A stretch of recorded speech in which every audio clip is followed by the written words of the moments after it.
Far beyond the reach of our solar system, something strange is happening in the darkness. A new study has dropped less than 24 hours ago and is changing everything. We now have proof that 3i Atlas isn't just gliding silently past the stars, it's shifting, pulsing, like a cosmic heartbeat locked to an invisible clock. Indeed, scientists in Russia have now confirmed it.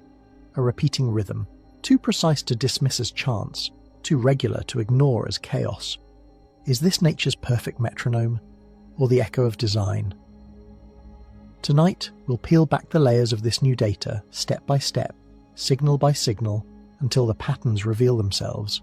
Stay with me until the end, because what we uncover may change the way you see not just comets, but the possibility of intent in the cosmos itself. If this mystery has you hooked the way it has me, make sure to hit like and subscribe so you don't miss a single update as this unfolds in real time. Drop a comment with where you're tuning in from, what time it is there, and whether you believe we're getting the full truth about 3i Atlas. And if you want to help this community grow, share this video on X, Facebook, Reddit, or even just in your group chats. You're the reason we can keep chasing stories like this. Thank you for having our back. Part 1. Russia breaks the silence, a shocking first move. Picture this. It's October 8th, 2025, and somewhere in a Russian observatory, two astronomers are staring at data that doesn't make sense. Yuri Medvedev and Sergei Pavlov have been tracking a visitor from beyond our solar system, a comet designated 3i Atlas, and what they're seeing shouldn't be possible. They run the numbers again, then again. The pattern holds, and so they do something that will echo across every space agency on Earth. They publish their findings in Astronomers Telegram number 17437, and the world of astrophysics quietly begins to fracture. What did they find? The comet is shifting, not drifting, not tumbling through space in the chaotic way comets usually do, but shifting with a rhythm, a pulse. Every 4 hours, give or take 2 hours, its position changes in a predictable pattern. Every 2 hours, with a margin of about 1.33 hours, its brightness surges and dims. These aren't approximations or wishful thinking. They use something called a Lomskargel periodogram, a statistical tool so precise it can find hidden rhythms in seemingly random data, the kind of tool you use when you're hunting for patterns that nature doesn't usually offer. Now here's where it gets strange. Russia announced this, openly, publicly, while NASA, the Chinese National Space Administration, and the United Arab Emirates space program have said nothing. Radio silence from the agencies we usually hear from first. Some might say it's bureaucracy, or maybe a government shutdown that's tied up data release. Others might wonder if there's more to the story, if someone decided this information needed a softer landing or no landing at all. But Russia didn't wait. They broke the silence, and now we're all left wondering what everyone else knows that they're not telling us. This isn't just about scientific protocol, this is about who controls the narrative when something arrives from interstellar space, behaving in ways that make experienced astronomers pause. When Oumuamua showed up back in 2017, it took weeks for the scientific community to even agree on what it was. A rock? A comet? Something else entirely? And by the time we had our telescopes pointed the right way, it was already leaving. But 3i Atlas? We've been watching it for months now, and the more we watch, the less it behaves like anything we've catalogued before. The Russians aren't known for making wild claims in astrophysics. Their space program has a reputation for rigour, for double-checking, for not publishing unless the math is solid. So when Medvedev and Pavlov put their names on a telegram that essentially says, this object is doing something regular, something predictable, something that looks almost deliberate, the global scientific community has to pay attention. Because comets don't do regular.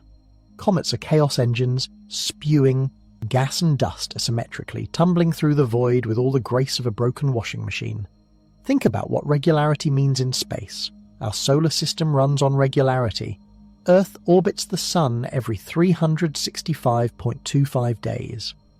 The Moon pulls our tides in predictable cycles. Pulsars spin with such precision we can use them as cosmic clocks. But these are established systems, objects that have settled into their rhythms over billions of years. 3i Atlas is a visitor. It came from somewhere else, somewhere beyond the bubble of our Sun's influence, and it arrived spinning like a metronome. That's not normal. That's not what interstellar wanderers do. So, what are the alternatives here?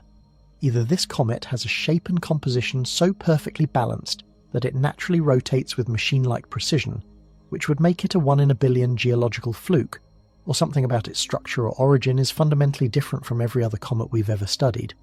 Or, and this is where the conversation gets uncomfortable for some scientists, it's doing this on purpose. That last option is the one nobody wants to say out loud in a peer-reviewed journal. Because once you suggest intentionality, once you open the door to the idea that an object from interstellar space might be controlled, you're no longer doing conventional astrophysics, you're doing something closer to archaeology, or first contact, and that's a field where reputations go to die if you're wrong. But the data doesn't care about reputations. The data just sits there, blinking its 2-hour pulse, waiting for someone to explain it. Russia's decision to publish might have been strategic. In the arena of space exploration, being first matters. It shapes how the story gets told, who gets cited, whose scientists become the reference point. By releasing this finding before anyone else, Medvedev and Pavlov put their country at the centre of what could become the most significant astronomical discovery in modern history. If 3i Atlas turns out to be something extraordinary, Russia will be remembered as the nation that told the world first. If it turns out to be nothing, well, they publish data. That's what scientists do. But here's the question that should keep you awake tonight. If multiple agencies have been tracking this object, and Russia is the only one talking about these periodic shifts, what does that tell you about what the others are seeing? Are they seeing the same thing and choosing silence? Are they seeing something different and waiting for more data? Or are they seeing something so strange that they haven't figured out how to tell us yet? Because in the history of space exploration, silence is rarely empty. Silence is usually full of people arguing in closed rooms about what the public needs to know and when they need to know it. And right now, while Russia speaks, the silence from everyone else is deafening. Warned Part 2. The dual signature. Positional shifts and brightness pulses. Let's talk about what these Russian astronomers actually measured, because the specifics matter more than you might think. When you track an object moving through space, you're essentially predicting where it should be based on gravity, velocity, and trajectory. You calculate its path, then you observe where it actually appears, and you compare the two. The difference between where you predicted and where you observed is called an O-C residual. Observed minus calculated. For most comets, these residuals are messy, inconsistent, because comets are messy, inconsistent objects. They leak gas, they spin unevenly, they get pushed around by their own outgassing in ways that are nearly impossible to predict. 3i Atlas has O-C residuals that repeat.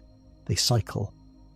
Every 4 hours, with that 2-hour margin of error, the comet's position deviates from the calculated path in a way that matches the previous deviation. That's not how chaos works. Chaos doesn't have a schedule, and yet here we are, watching an interstellar comet keep appointments with mathematical precision. The brightness variations add another layer to this puzzle. Comets get brighter and dimmer as they rotate because their surfaces aren't uniform. One side might be icier, more reflective. Another side might be darker, covered in organic compounds or dust. As the comet spins, we see different faces, and the brightness changes accordingly. But usually these changes are irregular, or if there is a pattern, it's loose, approximate, the kind of pattern you might notice if you squint at the data long enough. 3i Atlas doesn't require squinting. Its brightness pulses every 2 hours with such regularity that when you plot it on a graph, you can practically set your watch by it. Now, the Lomskargel periodogram that Medvedev and Pavlov used is designed for exactly this kind of work. It hunts for periodicities in unevenly sampled data, which is what you get when you're observing a comet from Earth and clouds roll in, or daylight interrupts, or your telescope time runs out. Traditional Fourier analysis would struggle with gaps in the data, but Lomskargel thrives on it. It's the tool you use when you suspect there's a signal hiding in the noise, when you think nature might be trying to tell you something if you just listen carefully enough. And in this case, it found 2 signals, the 4-hour positional shift and the 2-hour brightness pulse. Here's where it gets mathematically interesting. The brightness pulse is exactly half the period of the positional shift. 2 hours versus 4 hours. That's not coincidence you stumble into. That's a harmonic relationship, the kind of ratio that makes physicists sit up straighter in their chairs.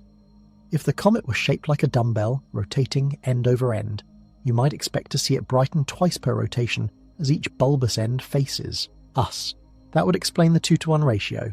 But dumbbells don't typically produce positional shifts with such precision. They wobble, they precess, they do complicated things with their angular momentum that should smear out any periodic signal over time. Unless, of course, the object isn't wobbling, unless something is keeping it stable, locked into a rotation that doesn't decay or drift. In engineering, we call that active stabilization. Spacecraft use reaction wheels and thrusters to maintain precise orientations. Satellites use magnetorquers and momentum dumps to stay pointed at Earth. But comets don't have thrusters. Comets are frozen chunks of ice and rock that formed in the outer reaches of some distant star system billions of years ago and have been coasting through the void ever since. They don't stabilize themselves. They can't. Except this one appears to be doing exactly that. Let's consider what we're actually seeing when we observe these patterns. The positional shift means the comet's trajectory is oscillating slightly, moving back and forth across its predicted path in a regular cycle. That could be caused by jets of gas erupting from its surface, but those jets would need to be firing with perfect timing, perfect symmetry, in a way that maintains the oscillation without damping it or amplifying it into chaos. Natural jets don't do that. Natural jets are erratic, sputtering, driven by sunlight heating different parts of the surface at different rates. The brightness variation means something on or about the comet is reflecting sunlight toward us in a pattern that repeats every 2 hours. If it's just the comet's shape and rotation, then we're looking at an object with an almost artificial symmetry, something nature doesn't tend to sculpt without a lot of collisions and grinding and randomization. If it's not just shape, if there's something on the surface creating this effect, then we need to explain what natural process could produce reflective regions so evenly distributed that they pulse like clockwork. Some scientists have suggested we might be seeing a bilobed nucleus, 2 large chunks of ice connected by a narrow neck, spinning around their common centre of mass.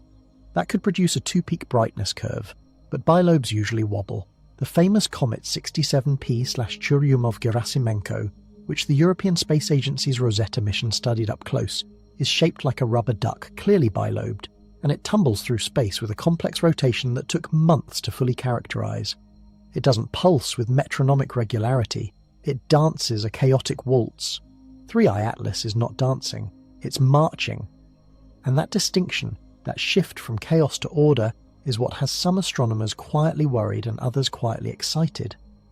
Because order in nature usually has a cause, and the cause is usually simple once you find it. Planets orbit regularly because gravity is predictable. Crystals form regular patterns because molecular bonds have preferred angles. But what causes an interstellar comet to spin like a gyroscope and flash like a lighthouse? That's the question keeping researchers awake, running simulations, checking their instruments for errors that might explain away something they're not sure they want to be real. And here's the thought that should unsettle you as you drift off tonight. If this pattern is real, if 3i Atlas is genuinely exhibiting this dual signature of position and brightness with such precision, then either we're witnessing the most perfectly balanced natural object ever discovered, or we're witnessing something that was balanced on purpose. And if it's the latter, then someone has to ask the question nobody wants to be the first to ask in a serious scientific setting. Who balanced it, and why? Part 3. Precision in Chaos. Why comets shouldn't behave this way. Comets are not elegant objects. Let me be very clear about that from the start. They're dirty snowballs, frozen relics from the formation of planetary systems, collections of ice and dust and organic gunk that spent billions of years in the cold dark, waiting for something to nudge them toward a star. When they finally fall sunward and start to warm up, they don't do it gracefully. They leak, they crack, they develop jets of gas that shoot out asymmetrically from wherever the surface happens to be warmest. These jets push on the comet unevenly, creating torques that change its rotation in unpredictable ways. It's like trying to spin a leaky water balloon filled with gravel while someone keeps poking holes in random spots. The result is chaos, not clockwork. Every comet we've studied up close has confirmed this messiness. When the Giotto spacecraft flew past Halley's Comet back in 1986, it found a nucleus that was darker than coal, shaped like a peanut with jets erupting from specific regions on the sunlit side. The rotation wasn't clean, the outgassing wasn't symmetrical. Halley's tumbles through space with a complex spin that takes about 7.4 days for one rotation, but even that's an approximation because the spin axis wobbles and the rotation period changes slightly each time the comet passes near the Sun. That's normal. That's what comets do. Comet Wild 2, visited by the Stardust mission in 2004, looked like someone had taken an ice cube and bombarded it with bullets. Craters and pits and flat-topped mesas covered its surface, evidence of impacts and erosion and structural failure. Its rotation was irregular. Its shape was lumpy. Again, this is expected. Comets aren't formed in factories with quality control. They're assembled by random collisions in the outer solar system, and they show it. Then there's 67P/Churyumov-Gerasimenko, the rubber duck comet that Rosetta studied for 2 years. We got to know that comet intimately, watched it up close as it approached. The Sun saw its jets turn on and off, measured how its rotation changed day by day.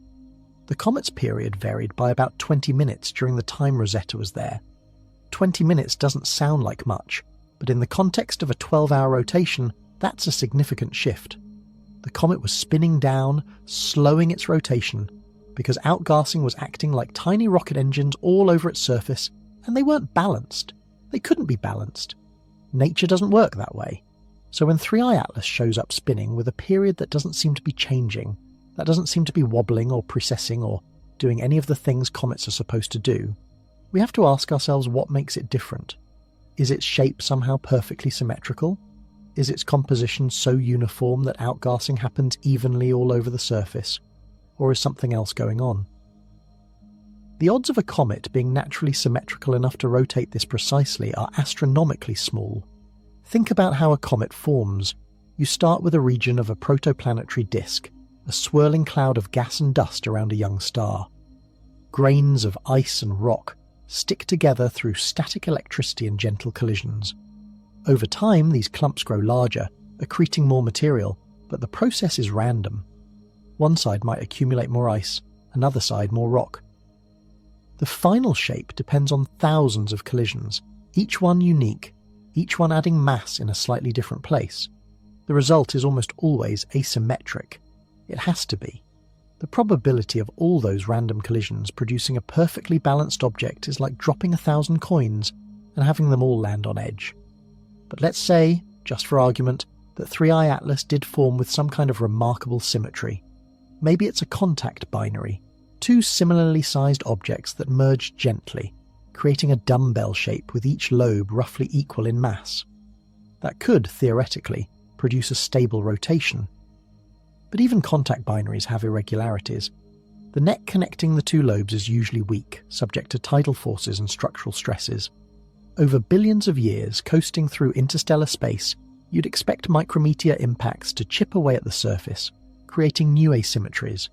You'd expect cosmic rays to alter the ice chemistry, creating regions that outgas differently when the comet finally gets close to a star. Symmetry is fragile. Time erodes it. And yet here we are, observing an object that seems to have maintained its balance across light years of travel. It entered our solar system from interstellar space, which means it's been subjected to gravitational perturbations from the Sun, from Jupiter, from every massive object in our neighbourhood. Those perturbations should introduce wobbles, should change the rotation period, should do something to disturb the pattern. But according to Medvedev and Pavlov's data, the pattern holds. The 4-hour shift, the 2-hour pulse, they persist with a consistency that's frankly unnerving if you understand how fragile rotational stability usually is. Now compare this to Oumuamua, the first interstellar object we detected back in 2017. Oumuamua was strange in its own right, accelerating away from the Sun in a way that couldn't be explained by gravity alone, tumbling through space with a rotation period that changed our estimates of its shape every time we looked at new data. Some researchers proposed it was a flat pancake, others thought it might be cigar-shaped, elongated like a cosmic javelin. The point is, it was weird and irregular and confusing, which is what we expect from objects that have been wandering the galaxy for eons. It had been battered, randomized, left to spin however the universe decided. 3I Atlas is the opposite. It's not random. It's not confused. It's locked into a rhythm that seems immune to the chaos that surrounds it, and that immunity is what's driving some scientists to consider possibilities they'd rather not consider. Because in all the comets we've studied, all the asteroids we've tracked, all the natural objects we've catalogued, Precision like this is rare to the point of non-existence. Precision requires either extraordinary luck or extraordinary engineering, and luck doesn't usually show up with a 2-to-1 harmonic ratio and a Lomskargel periodogram that looks like a textbook example of a clean periodic signal. So tonight, as you think about 3i Atlas spinning through the void, ask yourself this: what would it take for nature to create something so precise? What sequence of events, what perfect storm of conditions would have to align to produce a comet that behaves more like a satellite than a snowball? And if you can't think of a plausible natural explanation, if the odds seem too long and the coincidences too convenient, then maybe it's time to consider the alternative. Maybe it's time to ask if precision in chaos is nature's signature, or someone else's. Part 4. Natural models tested against the data. Scientists don't jump to exotic explanations when something unusual shows up. That's not how the field works. You start with the simplest, most mundane possibilities, and you test them against the data until they either fit or break. So when 3i Atlas started showing this regular behaviour, astronomers worldwide began constructing models, trying to explain the periodicity without invoking anything more complicated than ice and rock and physics. Let me walk you through what they came up with and why each model runs into problems. The first and most obvious hypothesis is the symmetrical nucleus model. If the comet's core is shaped like a dumbbell or a contact binary with two lobes of roughly equal size and mass, it could theoretically rotate around its centre of mass in a stable way. As it spins, we'd see each lobe once per rotation, and if both lobes are similarly reflective, we'd get 2 brightness peaks per rotation period. That matches the 2-to-1 ratio between the positional shift and the brightness pulse. So far, so good. But here's where it gets tricky. For this model to work, the 2 lobes need to be remarkably similar. Not just close, but nearly identical in mass distribution, surface composition, and shape. If one lobe is even slightly heavier or has a different centre of mass, the rotation becomes unstable. The comet starts to precess, wobbling like a top that's running out of spin. Over time, this wobble would smear out the periodic signal we're observing. We wouldn't see clean 4-hour shifts and 2-hour pulses. We'd see variations, drift, the kind of messy data that characterises normal comet rotations. And there's another problem. Contact binaries usually form from gentle collisions in the outer solar system, where 2 objects merge at low speed. These collisions aren't surgical. They create irregularities at the contact point, stress fractures, regions of different density. When the merged object starts outgassing as it approaches a star, these irregularities matter. Gas erupts more strongly from some regions than others, creating torques that change the rotation period. We've seen this with every contact binary comet we've studied. Their spins aren't stable, they evolve. So the symmetrical nucleus model requires not just a balanced shape, but also balanced outgassing, which brings us to the second hypothesis. Maybe 3i Atlas has jets of gas erupting from its surface, in a configuration that maintains its rotation instead of disrupting it. Imagine 4 jets positioned at the equator, 90 degrees apart, each one firing with exactly the same force. As the comet rotates, these jets would push on it symmetrically, cancelling out any torques that might change the spin. It's like a rotating lawn sprinkler where the water jets create a torque that keeps it spinning at a constant rate. This is technically possible, but again, the requirements are absurdly specific. The jets need to be evenly spaced, which would require the comet's surface composition to be uniform at a level we've never observed in any natural comet.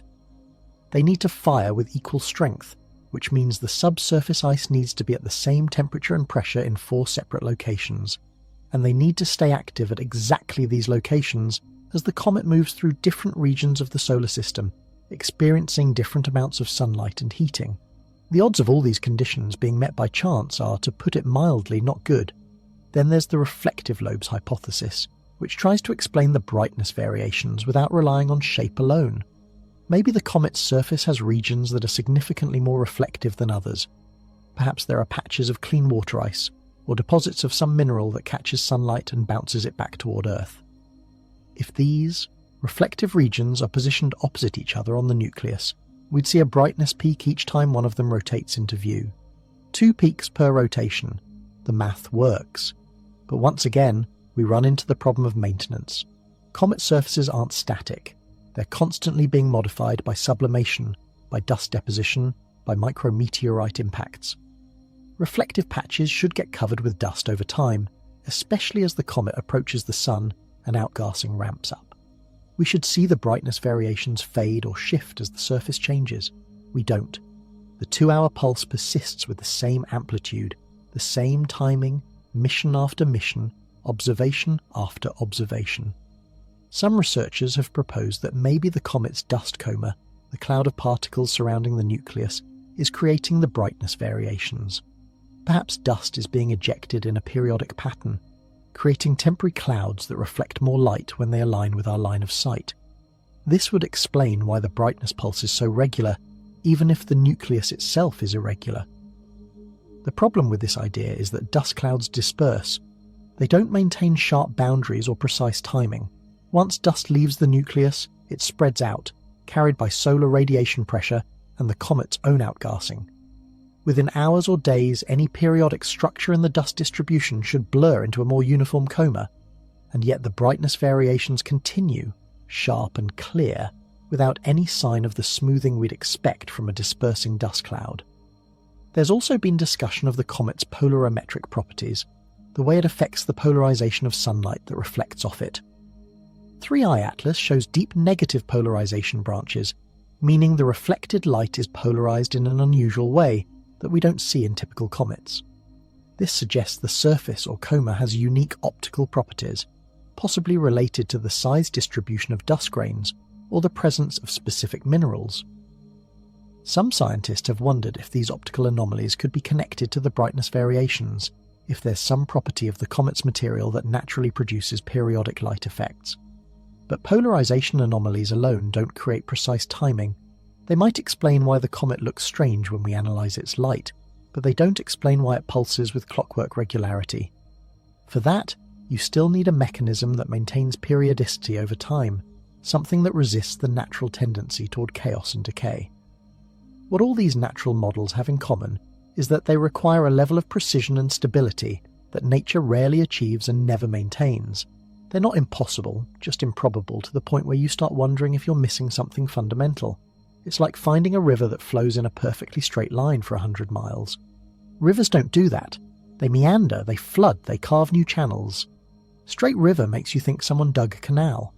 And that's where the conversation starts to shift, where scientists begin to quietly, carefully, with all the appropriate caveats and disclaimers, consider the possibility that maybe we're not looking at a comet that happens to behave like an engineered object. Maybe we're looking at an engineered object that happens to look like a comet. Because if you wanted to send a probe into another star system, if you wanted it to survive the journey and remain functional for thousands or millions of years, you'd design it to be robust, stable, self-regulating. You'd give it a spin for stability. You'd make it reflect light in a pattern that could be detected by anyone watching carefully.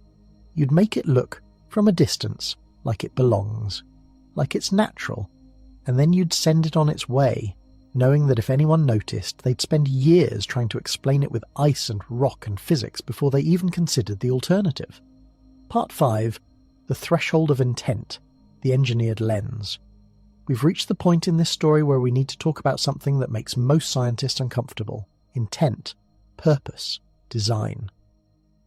These are words that don't appear often in astrophysics journals because they imply agency, and agency implies intelligence, and intelligence from beyond Earth is a topic that sits at the edge of respectability in the scientific community. But the data from 3i Atlas is pushing us toward that edge, forcing us to at least consider what it would mean if this object were engineered. So let's put on that lens for a moment. Let's look at the evidence not as confused astronomers trying to explain away anomalies, but as engineers trying to understand a piece of technology. What would we see? First, we'd see stabilization. The 4-hour rotation period is remarkably stable, showing no signs of the decay or variation we'd expect from a natural object. In spacecraft design, this kind of stability is achieved through active control systems, reaction wheels, gyroscopes, thrusters that fire periodically to correct for drift. But you don't need complex electronics to achieve spin stability. You can do it mechanically, with a well-balanced rotor and maybe some internal masses that shift to compensate for external torques. It's the same principle that keeps a bicycle wheel stable when it's spinning. The faster it spins, the more it resists changes to its orientation. If 3i Atlas has some kind of internal mechanism, even something as simple as a dense core that's been deliberately balanced. It could maintain its rotation for centuries without active intervention. Second, we'd see the brightness variations as a signal. 2-hour pulses, regular as a heartbeat, visible from interstellar distances if you have the right instruments and you're watching carefully. This is exactly what you'd design if you wanted to mark an object as artificial, without being too obvious about it. You wouldn't broadcast radio signals because those are unmistakably technological. You'd use light, something that comets naturally produce, but you'd add a pattern, a rhythm that's just regular enough to make observers wonder. It's a whisper instead of a shout, a signal that says maybe I'm natural, maybe I'm not, but either way I'm worth watching. The 2-to-1 harmonic relationship between the rotation period and the brightness pulses is particularly suggestive. Harmonics don't happen by accident in engineering, they're designed. A lighthouse rotates at one speed, but its light flashes twice per rotation if it has 2 lamps positioned opposite each other. A satellite might spin for stability, but its solar panels or antennas create brightness variations at a different frequency depending on their configuration. If you were designing a probe that needed to be recognized as potentially artificial without screaming its presence, a harmonic relationship is exactly the kind of subtle clue you'd embed in its behavior. It's sophisticated enough that random chance becomes an uncomfortable explanation, but ambiguous enough that skeptics can still argue for natural causes. Then there's the question of why anyone would build such a thing. If 3i Atlas is a probe, what's its purpose? The most obvious answer is observation. You send probes to watch, to collect data, to learn about star systems you can't visit yourself. If you're a civilization with the technology to send objects on interstellar journeys, you'd want to know what's out there. Are there planets? Are they habitable? Are there other civilizations? A probe that looks like a comet is perfect camouflage. It moves through the solar system on a natural-looking trajectory, gets close to planets without raising alarms, and by the time anyone notices it's behaving strangely, it's already seen everything it came to see. Or maybe it's not about observation. Maybe it's a message, a deliberate marker left for anyone advanced enough to notice the patterns. The brightness pulses could be encoding information, a binary signal hidden in the timing variations that we haven't decoded yet. Or maybe the message is simpler. We were here, we passed through, we're watching. The very existence of an object that hovers at the boundary between natural and artificial is itself a message, a way of saying there's more out there than you thought, and maybe it's time to look harder. Of course, there's also the possibility that it's a relic, something that's been coasting through space for so long that its creators are gone, but the machine keeps running because that's what machines do. Stabilization systems don't require consciousness. Once you set something spinning with the right balance, it can maintain that spin for millions of years. The brightness variations could be powered by something as simple as reflective surfaces catching starlight, no batteries or reactors required. It's the ultimate long-term mission. Send a probe out into the galaxy, give it the simplest possible design that will survive indefinitely, and wait for someone to notice. But here's where the engineered lens gets uncomfortable. If 3i Atlas is artificial, it means we're not alone, and it means someone else has technology capable of interstellar travel. It means they've been watching us, or at least passing through our neighborhood, and they've done it so subtly that we almost missed it. That realization comes with questions that don't have easy answers. Who are they? Where did they come from? Are there more probes like this one scattered throughout the galaxy, drifting from system to system, collecting data or delivering messages to anyone capable of understanding them? And it forces us to ask why we're only noticing now. How many other objects have passed through our solar system exhibiting similar patterns, and we dismissed them as natural because we weren't looking carefully enough? Oumuamua accelerated in a way that couldn't be explained by outgassing alone, but most scientists eventually settled on exotic theories about hydrogen icebergs or nitrogen sheets rather than consider artificial explanations. Are we so committed to natural causes that we're willing to invent increasingly improbable mechanisms just to avoid saying the word that changes everything? The truth is, we don't have enough data to say definitively that 3i Atlas is engineered. We have patterns that are hard to explain naturally, and we have behaviours that would make sense if the object were designed, but that's not proof. It's not even strong evidence by the rigorous standards of science. It's a hypothesis, one among several, and it happens to be the hypothesis that most scientists would prefer to avoid unless every other option has been exhausted. But exhaustion is coming.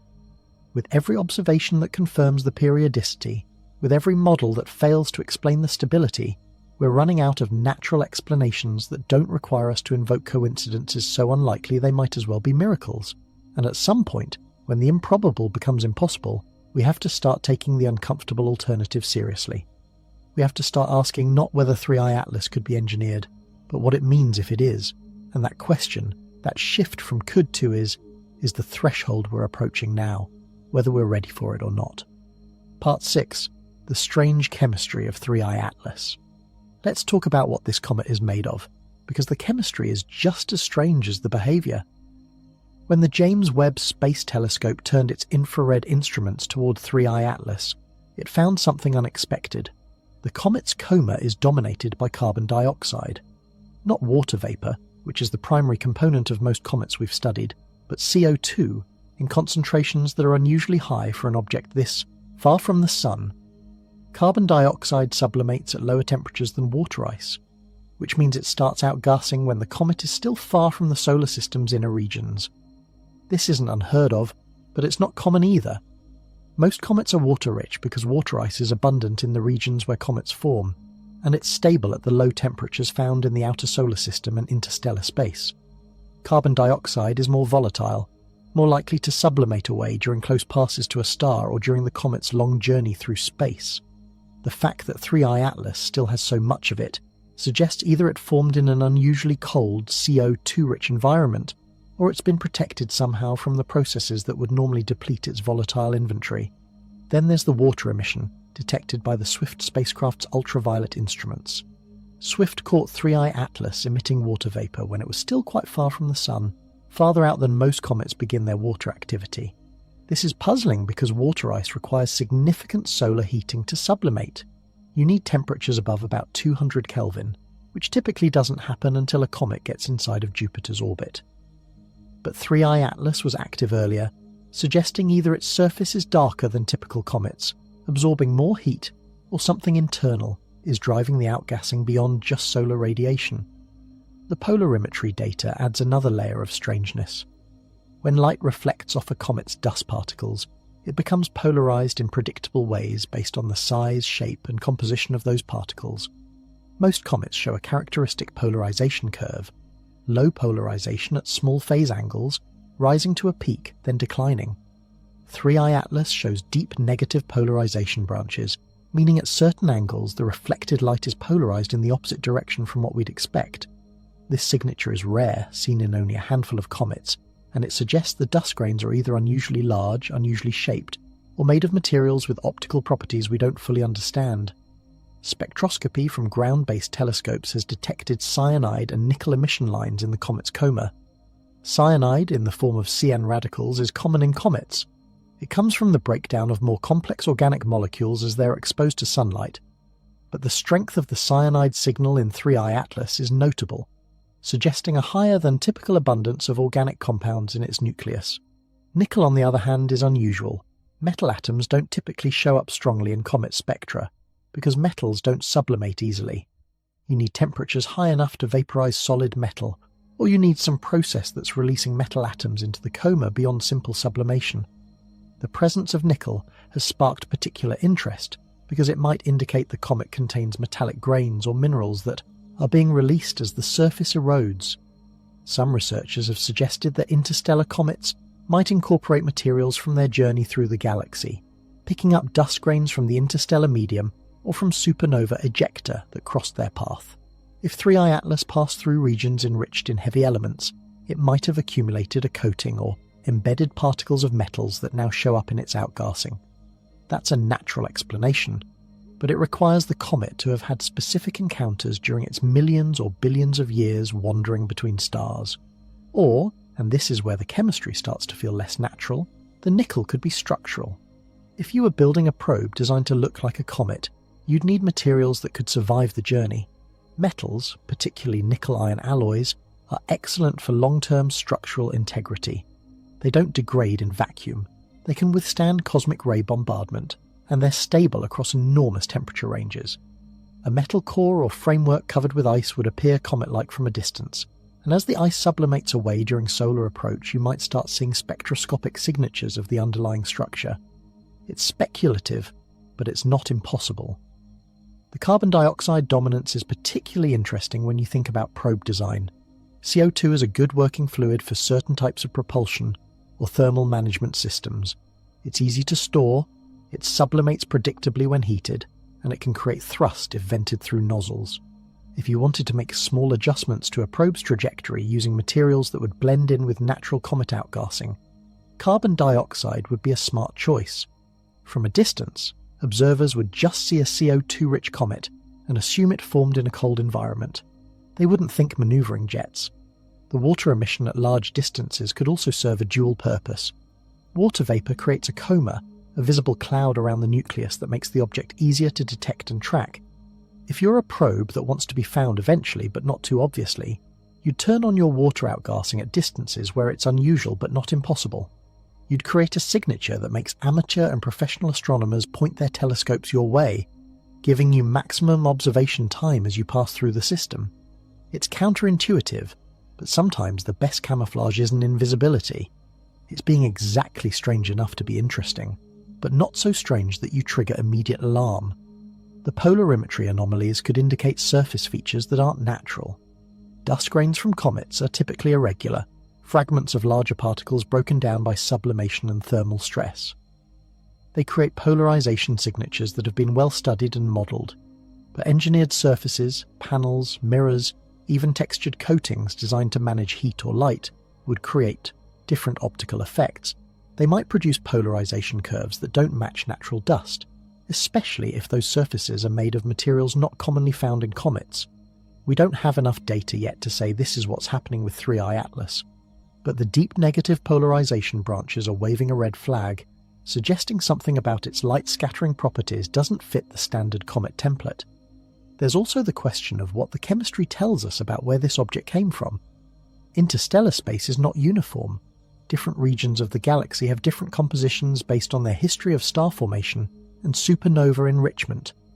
A comet that formed in a system rich in carbon dioxide might come from a region where CO2 ice is more abundant than water ice, perhaps near the atmosphere of a failed star or brown dwarf where carbon chemistry dominates. The presence of organic compounds and metals might indicate formation near a dying star that was throwing off heavy elements into space.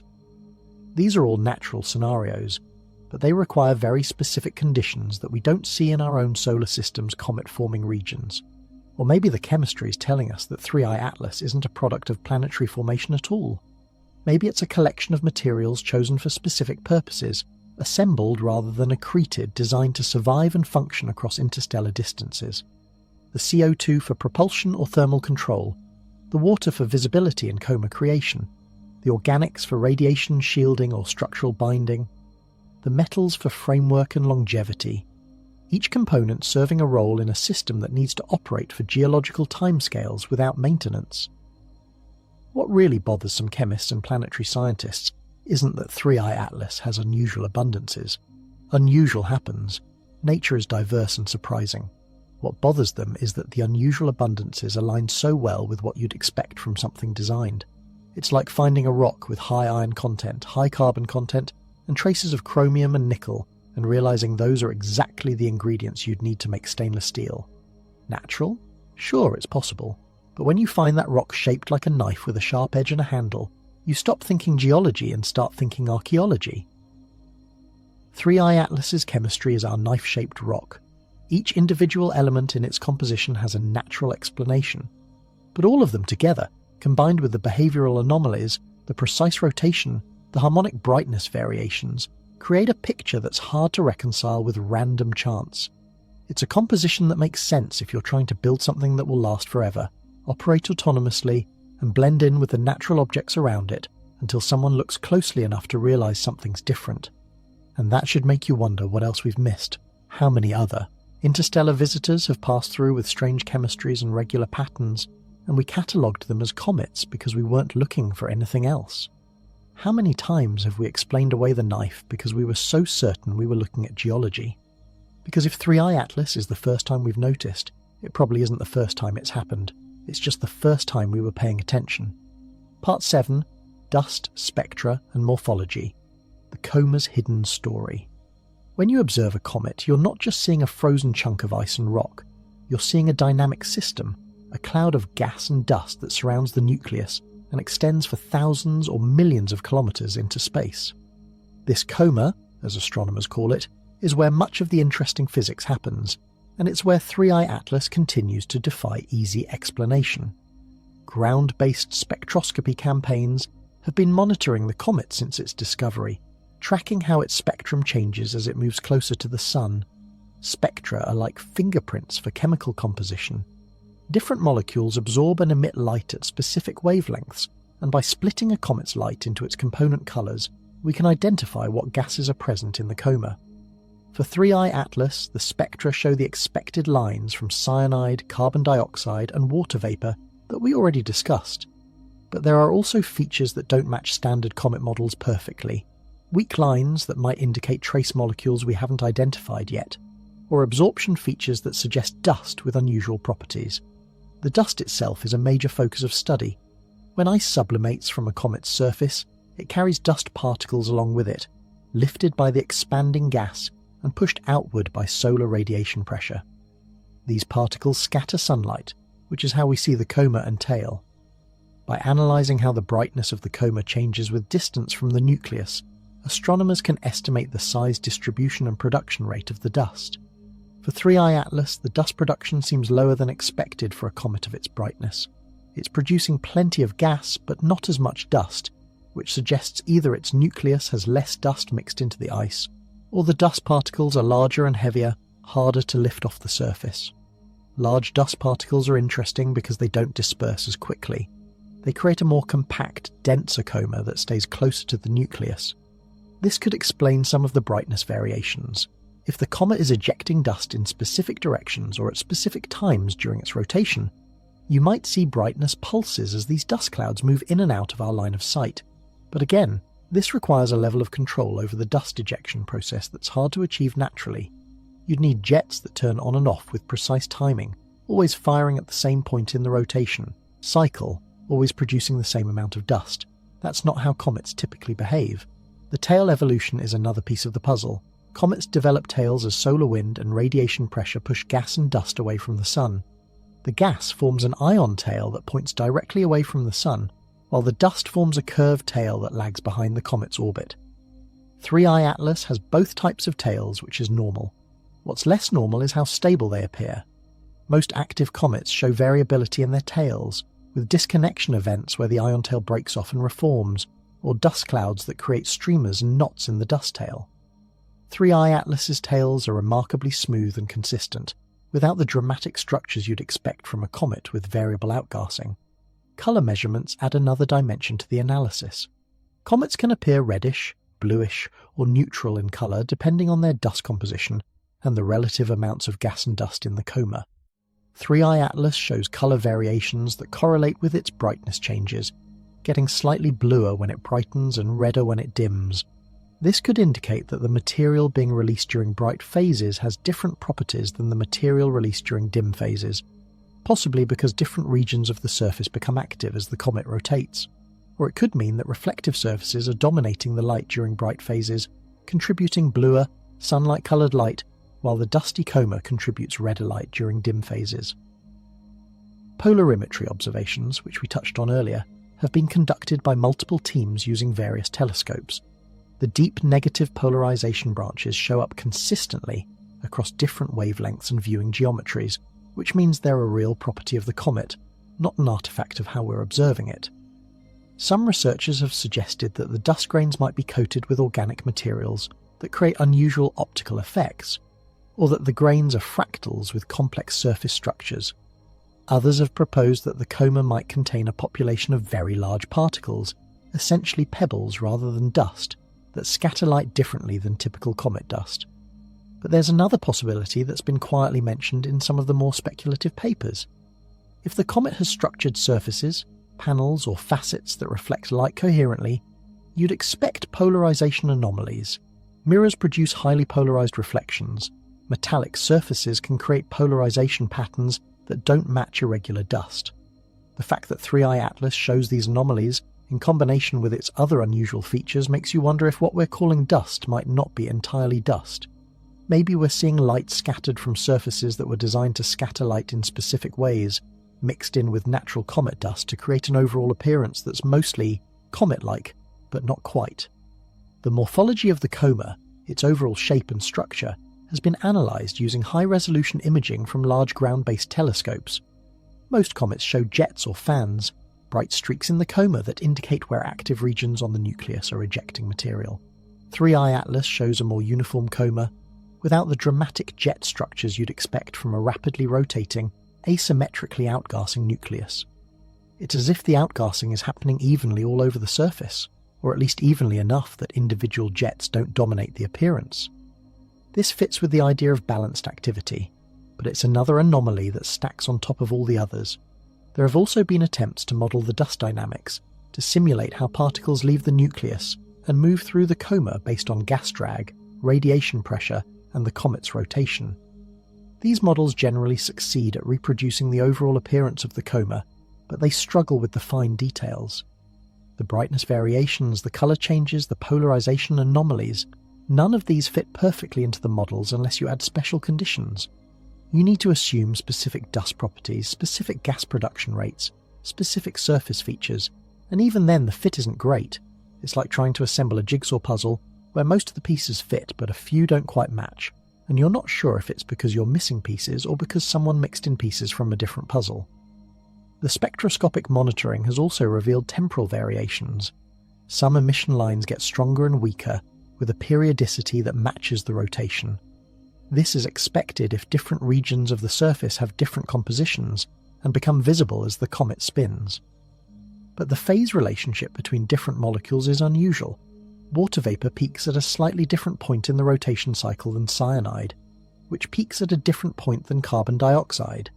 In a natural comet, you'd expect these variations to be somewhat correlated because they're all driven by solar heating of the surface.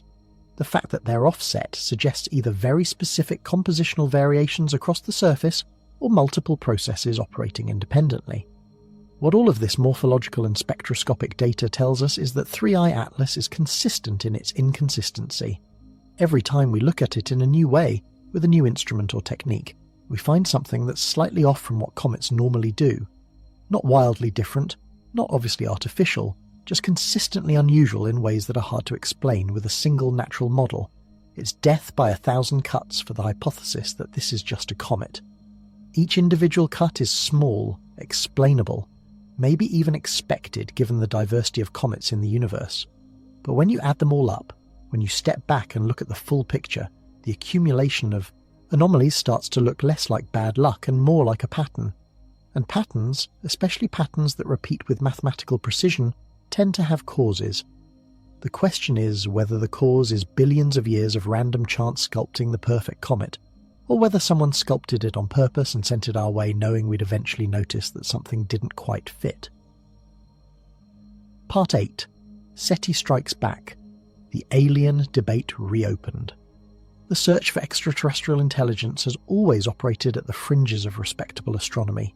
Tolerated but not embraced, funded sparingly, regarded with skepticism by the mainstream. But 3I Atlas has dragged SETI back into the conversation, whether the scientist involved wanted it or not. And leading that charge, as he often does, is Avi Loeb, the Harvard astrophysicist who's made a career out of asking uncomfortable questions about interstellar objects. Loeb has been vocal about 3I Atlas since its discovery, suggesting in interviews and preprints that its behaviour warrants serious consideration of the artificial hypothesis. He points to the precise rotation, the brightness variations, the chemical anomalies, all the things we've discussed, and argues that dismissing the possibility of extraterrestrial technology is itself unscientific. Science, he says, should follow the evidence wherever it leads, even if that destination makes us uncomfortable. And the evidence here, he argues, is consistent with an object designed to be noticed by anyone paying attention. He's drawn comparisons to Oumuamua, the interstellar visitor he famously suggested might be a light sail, a thin reflective structure pushed by starlight or perhaps even by lasers from its point of origin. That hypothesis was met with significant pushback from the astronomical community, with many researchers publishing papers explaining Oumuamua's acceleration through natural mechanisms like hydrogen outgassing or exotic ice compositions. But Loeb has stood by his assessment, pointing out that the natural explanations require their own set of unlikely assumptions, and that we shouldn't apply different standards of evidence to artificial versus natural hypotheses. With 3i Atlas, he's being more cautious, more methodical, but the underlying argument is the same. We have an object exhibiting behaviour that's hard to explain naturally. Instead of inventing increasingly complicated natural models, we should at least investigate the possibility that the simple explanation that it's artificial might be correct. He's called for radio telescope observations to search for signals, for infrared surveys to look for excess heat that might indicate power generation, for detailed spectroscopy to search for industrial pollutants, or unusual isotope ratios that wouldn't occur in natural objects. The SETI community's response has been mixed. Some researchers have embraced the opportunity to turn their instruments toward 3i Atlas, conducting searches for radio emissions at various frequencies. So far, they've found nothing, no obvious signals, no regular pulses in the radio spectrum that would indicate intentional transmission. But as Loeb and others have pointed out, silence doesn't mean absence. A probe designed for long-term operation might not broadcast continuously. It might be dormant, conserving power, or it might communicate in ways we're not looking for, using optical lasers or neutrino beams or modulation techniques we haven't considered. Other SETI researchers have been more skeptical, publishing papers arguing against the artificial interpretation. They point out that the lack of non-gravitational acceleration, unlike Oumuamua, suggests 3i Atlas is moving purely under gravitational influence, which is what you'd expect from a natural comet. They note that the brightness variations could be explained by shape and rotation without invoking reflective panels or structured surfaces. They emphasize that extraordinary claims require extraordinary evidence, and periodic light curves aren't extraordinary enough. This is where the debate gets philosophical. What constitutes extraordinary evidence? If we demand absolute proof before considering artificial explanations, we'll never seriously investigate objects like 3i Atlas until it's too late, until they've passed through the solar system and disappeared back into interstellar space. But if we're too quick to jump to artificial conclusions, we risk becoming the scientists who cried alien, losing credibility and wasting resources on wild goose chases. It's a balance, and different researchers land at different points on that spectrum. The public, predictably, has been more willing to entertain exotic possibilities. 3i Atlas has generated significant media attention, spawning articles, documentaries, and endless speculation on social media. For many people, the idea that we might be observing alien technology is exciting, even thrilling, a sign that we're not alone in the universe and that contact might be closer than we thought. For others, it's unsettling, raising questions about who they are and what they want, and whether a probe observing our solar system might be the precursor to something more direct. What's interesting about this particular debate is how it's evolved compared to the Oumuamua controversy. Back in 2017 and 2018, when Loeb first suggested Oumuamua might be artificial, the response from the astronomical community was swift and largely negative. Papers were published debunking the hypothesis, interviews were given emphasizing natural explanations, and there was a sense that Loeb had gone too far, crossed a line from respectable speculation into sensationalism. But with 3i Atlas, the response has been more measured. Scientists are still emphasizing natural explanations, but there's less of the reflexive dismissal, more willingness to say we don't know yet, let's keep watching. Part of this shift might be because 3i Atlas's anomalies are more numerous and harder to explain away individually. Part of it might be because the astronomical community has had time to grapple with the implications of interstellar objects and the questions they raise. And part of it might be because, quietly, some scientists are starting to wonder if maybe Loeb has a point, if maybe we've been too quick to dismiss artificial hypotheses in the past because of social and professional pressures rather than scientific reasoning. There have been other interesting developments in the broader SETI field that give context to this debate. In 2025, there have been several false alarms, candidate signals that looked promising initially, but turned out to be instrumental artifacts or terrestrial interference. Each false alarm reinforces the need for caution and thorough verification before announcing discoveries. But they also show that the field is active, that people are looking, and that our detection capabilities are improving. We're scanning more of the sky at more frequencies, with better sensitivity than ever before. If there are artificial signals out there, we're more likely to find them now than at any point in history. And that brings us back to 3i Atlas, and the question of why. If it's artificial, it's not broadcasting, obviously. One possibility is that it's not meant for us. It might be a probe on a mission that has nothing to do with Earth, passing through our system en route to somewhere else, and we just happen to be noticing it because we've gotten good enough at astronomy to spot the anomalies.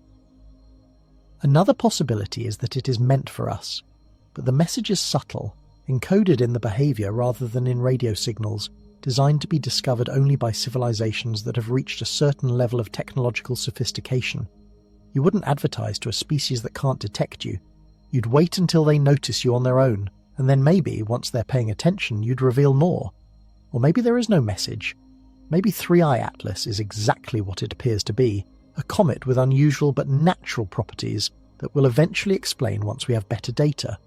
Maybe in 5 or 10 years, we'll look back on this debate and laugh at how quickly we jump to alien conclusions, how we let our desire for contact cloud our scientific judgment. That's possible. It's even likely, if you go by historical precedent. Most anomalies turn out to be natural once we understand them better, but maybe, just maybe, this is the time when the anomaly doesn't resolve into something natural. Maybe this is the moment when we finally find what SETI has been searching for all these decades. Not a radio signal from across the galaxy, but a visitor, silent and patient, spinning through our solar system with a precision that speaks louder than any broadcast. And if that's the case, if 3i Atlas really is artificial, then the debate we're having now about evidence standards and scientific caution and professional reputations will seem quaint in retrospect. Because once we know we're not alone, once we have proof that intelligence exists beyond Earth, everything changes. The question is whether we're ready for that change, whether we're willing to seriously consider it as a possibility, or whether we'll keep inventing natural explanations until the evidence becomes so overwhelming that denial is no longer an option. Part 9. The Skeptic's Case. Could it all be a data illusion? Let's pump the brakes for a moment and consider the possibility that we're seeing patterns where none exist. Science has a long history of false positives, of signals that looked compelling until someone realised they were artefacts of measurement or analysis. The face on Mars turned out to be a hill lit from an unusual angle. Pulsars were briefly considered alien beacons until we understood them as rotating neutron stars. Cold fusion promised unlimited energy until careful replication failed to reproduce the results. So before we get too excited about 3i Atlas and its precise periodicity, we need to seriously evaluate whether the patterns we're seeing might be illusions, created by how we're collecting and analysing the data. The first concern is sampling bias. When you observe a comet, you don't watch it continuously. You take images when the telescope is available, when weather permits, when the comet is above the horizon and positioned away from the sun and moon. These observations are scattered irregularly across time, with gaps that can be hours or days long depending on circumstances. When you try to detect periodicity in data with irregular sampling, you can get false positives, apparent cycles that are actually artifacts of when you happen to look. This is where the choice of the Lomskagel periodogram becomes important. It's specifically designed to handle irregular sampling, unlike traditional Fourier analysis which assumes evenly spaced data points. But even Lomskagel has limitations. If your observation cadence happens to resonate with a real period, you'll detect it strongly. But if your cadence creates aliasing, where you're essentially undersampling the signal, you might detect periods that are harmonics or subharmonics of the true period, or you might detect false periods that don't exist at all. It's the stroboscopic effect, like watching a wagon wheel on film that appears to rotate backward because the frame rate interacts with the wheel's spin rate in misleading ways. Medvedev and Pavlov were aware of this risk, which is why they quoted error margins on their period estimates. The 4-hour positional shift has a 2-hour uncertainty, meaning the true period could be anywhere from 2 to 6 hours. The 2-hour brightness pulse has a 1.33-hour uncertainty, so it could be as short as 0.67 hours or as long as 3.33 hours. These are large uncertainties, and they overlap in ways that make you wonder whether the 2-to-1 harmonic relationship is as clean as it initially appears. Maybe we're seeing two independent periods that happen to be roughly related, and our pattern-seeking brains are imposing a harmonic structure that isn't really there. There's also the question of statistical significance.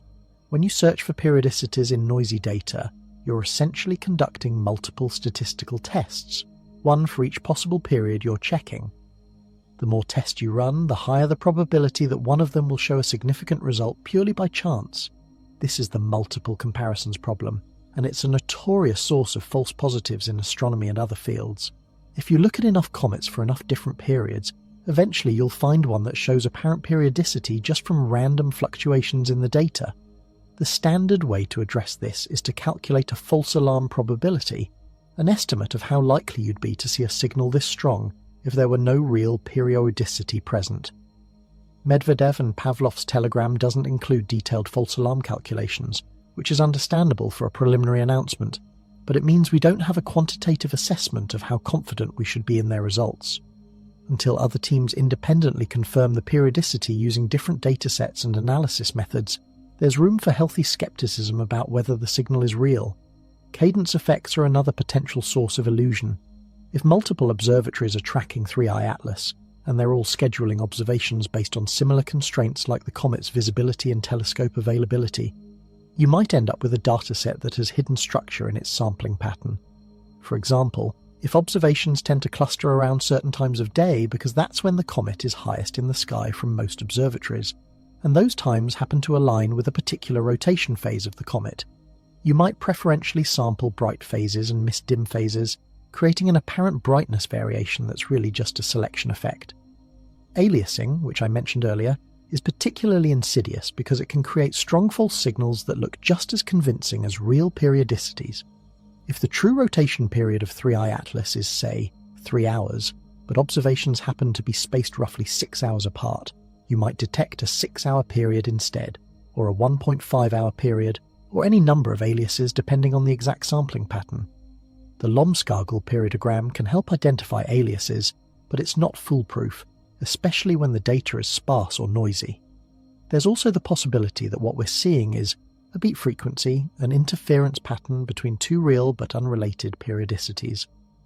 Imagine the comet has an irregular rotation with a roughly 4-hour average period, but it's also precessing or wobbling with a different period. The combination of these two motions could create brightness variations at yet another period, and depending on how they interact, you might see patterns that look regular, even though the underlying motions are chaotic.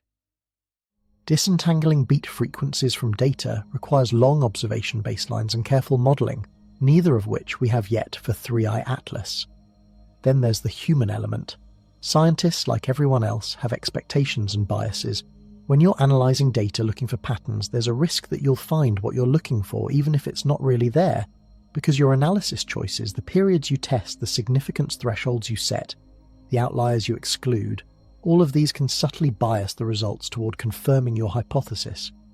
This isn't fraud or misconduct, it's just human psychology, and it's why replication and peer review are so important.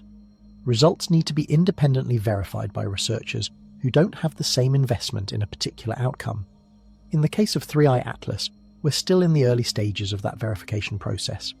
Medvedev and Pavlov published their findings, but we haven't yet seen detailed follow-up studies from other teams confirming or refuting the periodicity. Maybe those studies are in progress, data being analysed, papers being written, or maybe other teams are seeing different results, less clear patterns, and they're holding back until they understand the discrepancy. In science, negative results often go unpublished, which means we might not hear about failed replication attempts until much later, if at all. There are also alternative explanations for regular behaviour that don't require perfect symmetry or artificial engineering. For instance, tidal forces during close approaches to other stars during the comet's interstellar journey might have spun it up and damped out wobbles, leaving it in a relatively stable rotation state. This is called tidal locking in the extreme case, though what we'd be seeing with 3i Atlas is more like tidal stabilisation. It's not impossible, but it requires specific encounter scenarios that we can't verify without knowing the comet's full trajectory through the galaxy. Or consider that the outgassing itself might create feedback loops that stabilise the rotation. If jets preferentially fire when certain regions of the surface reach specific temperatures, and those jets happen to be positioned such that their torques cancel out, you could get self-regulating behaviour that maintains a constant spin rate. This is a type of dynamical equilibrium, and while it seems unlikely, Nature has surprised us before with self-organizing systems that appear designed but aren't. The point. Raising all these skeptical possibilities isn't to dismiss the findings about 3i Atlas, but to emphasize that extraordinary claims really do require extraordinary evidence, and we're not there yet. We have intriguing data, suggestive patterns, but we don't have the kind of ironclad, independently replicated, alternative, hypotheses-excluded proof that would justify confidently declaring this comet is behaving in fundamentally unnatural ways. Maybe we'll get there as more observations come in and more analysis is done, or maybe the pattern will fade, the periodicity will turn out to be less robust than it initially appeared, and 3i Atlas will become a cautionary tale about jumping to conclusions from preliminary data. But here's the thing that should keep both believers and skeptics humble. We're watching this unfold in real time. Unlike Oumuamua, which was discovered on its way out and disappeared before we could mount a serious observational campaign, 3i Atlas is still here, still accessible to our telescopes, still available for study. If the periodicity is real, it should persist in new data. If it's an illusion, it should fall apart under scrutiny. The truth, whatever it is, will emerge from the steady accumulation of observations and the careful, unglamorous work of data analysis. That's how science works. Not through dramatic announcements and wild speculation, but through patient investigation and rigorous verification. So while we wait for that process to unfold, it's worth remembering that the most important words in science are often not, "We've discovered something amazing," but "We need more data." Part 10. Reverse engineering the rhythm, if it were engineered. Let's engage in a thought experiment. Forget for a moment about what 3i Atlas probably is, and instead ask what it would need to be if it were engineered. If you were an advanced civilization capable of sending probes on interstellar journeys, and you wanted to create something that could traverse the galaxy, survive for millions of years, and still accomplish its mission when it finally encountered a star system, what would you build? And more importantly, would it look anything like what we're observing? Start with the basic requirements. Your probe needs to survive the interstellar medium, which sounds empty but isn't quite. There's gas out there, thin but present, perhaps 1 atom per cubic centimetre on average, more in some regions, less in others. At interstellar velocities, tens of kilometres per second or more, even individual atoms become micrometeorites, sandblasting your probe's surface over millennia. So you'd want shielding, perhaps ice serving double duty as both protective coating and propellant reserve. A comet disguise isn't just camouflage, it's practical engineering. The 4-hour rotation period makes sense from a stability perspective. Spin stabilization is one of the oldest tricks in aerospace engineering used by everything from rifle bullets to spacecraft. A spinning object resists changes to its orientation, maintaining its axis direction through angular momentum conservation. For a probe that needs to operate autonomously for geological timescales, passive stability systems are preferable to active ones because they don't require power or control systems that might fail. Set it spinning during launch, give it a moment of inertia distribution that resists tumbling, and it'll maintain that spin essentially forever in the vacuum of space. 4 hours is slow enough that centrifugal forces aren't problematic for structural integrity, but fast enough that you get good stability. It's also a period that's easy to measure precisely from a distance. Not so fast that you need high-speed cameras, not so slow that you need days of observation to characterize it. If you're trying to create a signal that says, "Pay attention to me," a multi-hour period is in the sweet spot of detectability. The 2-hour brightness pulses could be achieved with remarkable simplicity. 2 reflective surfaces, positioned opposite each other on the rotating probe, catching sunlight and directing it outward. No electronics required, no moving parts beyond the rotation itself. It's a passive optical signal generator, the interstellar equivalent of a lighthouse, except instead of warning ships away from rocks, it's drawing attention from anyone watching the sky carefully enough. The 2-to-1 harmonic with the rotation period is elegant mathematics, the kind of ratio that doesn't scream artificial, but certainly whispers it to anyone doing the analysis. But why make it detectable at all? Why not build a stealth probe? There are a few possibilities. One is that detection is the goal. You're conducting a survey of the galaxy, cataloguing which star systems have civilizations advanced enough to notice you. When a civilization detects your probe and recognizes it as artificial, that's your data point. You've identified a species that's reached a certain technological threshold. Maybe you send that information back home through some mechanism we can't detect. Maybe the probe itself stores the observation and will report it when it eventually returns to its origin, assuming it's on some vast loop through the galaxy. Another possibility is that the probe is meant to be an invitation. You want to be detected because detection is the first step in contact, but you don't want to be too obvious because that might cause panic or trigger unpredictable responses. So you create something ambiguous, something that hovers at the boundary between natural and artificial, and you let the local civilization debate and study and eventually, maybe, reach the conclusion that they're not alone. It's a soft disclosure, gentler than parking a mothership in orbit and announcing your presence with radio broadcasts. Or maybe the probe is simply old, designed by a civilization that no longer exists or that's moved on to concerns we can't imagine. Its creators sent it out millions of years ago with instructions to visit star systems and observe and report, and it's still following those instructions even though no one may be listening anymore. The detectability isn't strategic, it's just a consequence of how it was built. Functional features that happen to create observable patterns. The two reflective surfaces might be solar panels, or radiators, or sensor arrays, serving practical purposes in the probe's operation while incidentally creating the brightness pulses we're tracking. But this also raises uncomfortable questions. If building such probes is relatively straightforward for a sufficiently advanced civilization, why aren't we seeing more of them? The galaxy is billions of years old. There's been plenty of time for multiple civilizations to arise, build probes, and send them out. We should be swimming in interstellar artifacts, not puzzling over one or two ambiguous objects every few years. This is a variation of the Fermi paradox. If they exist and they're exploring, where is everybody? Maybe we are seeing more of them, but we keep classifying them as natural objects because we're not looking for the right signatures. Maybe Oumuamua was one. Maybe others have passed through undetected or were noticed, but catalogued as ordinary asteroids or comets because no one ran the detailed analysis that would reveal the anomalies. Our astronomical surveys are getting better, our data analysis more sophisticated, and maybe we're finally reaching the point where we can distinguish the artificial from the natural if we're willing to seriously consider the possibility. Or maybe 3i Atlas isn't a probe at all. Maybe it's a ship, or a habitat, or a piece of debris from some catastrophic event we can't imagine. The options multiply once you accept that something might be artificial. It doesn't have to be a probe with sensors and mission objectives. It could be anything someone built, for any purpose, at any point in the galaxy's long history. Here's what keeps me awake thinking about this. If 3i Atlas is engineered, it means the engineering philosophy that created it is fundamentally different from ours. We build things to last decades, maybe centuries if we're ambitious. They built something to last millions of years, to cross the galaxy, to arrive at distant stars and still function. The gap between their capabilities and ours isn't just technological, it's conceptual. They think on timescales we can barely comprehend. They plan for contingencies we'd never consider. They value patience and longevity in ways that might be incomprehensible to a species that's barely left its home planet.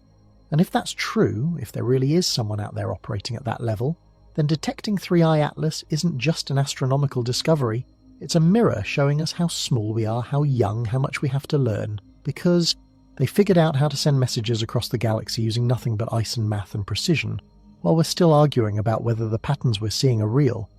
That's not a technology gap, that's a chasm. And standing at the edge of that chasm, looking across at what might be on the other side, is both thrilling and terrifying in ways that will keep you staring at the ceiling long after you should be asleep.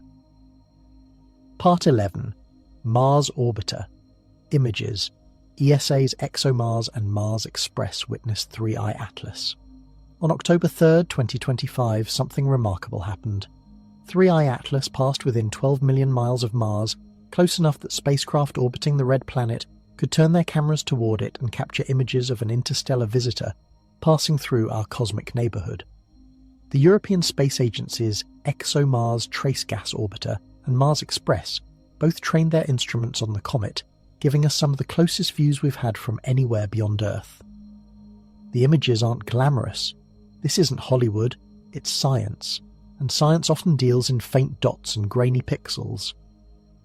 The ExoMars images show 3i Atlas as exactly that, a faint glowing dot surrounded by a diffuse coma. But even from these modest images, we can extract valuable information about the comet's brightness, the extent of its coma, and how it appears from a different vantage point than Earth-based observers have. What's particularly valuable about the Mars observations is the viewing geometry. From Earth, we see 3i Atlas from one angle, with the Sun illuminating it in specific ways based on its position relative to us. From Mars, the geometry is different. The comet is lit from a different angle, and spacecraft orbiting Mars see different faces of the coma, potentially revealing structures or features that aren't visible from Earth. It's like having two cameras pointed at an object from different directions. The combination gives you stereo vision, depth perception, information about three-dimensional structure that you can't get from a single viewpoint. The Mars Express observations included spectroscopic data, measurements of what wavelengths of light the comet is emitting or reflecting.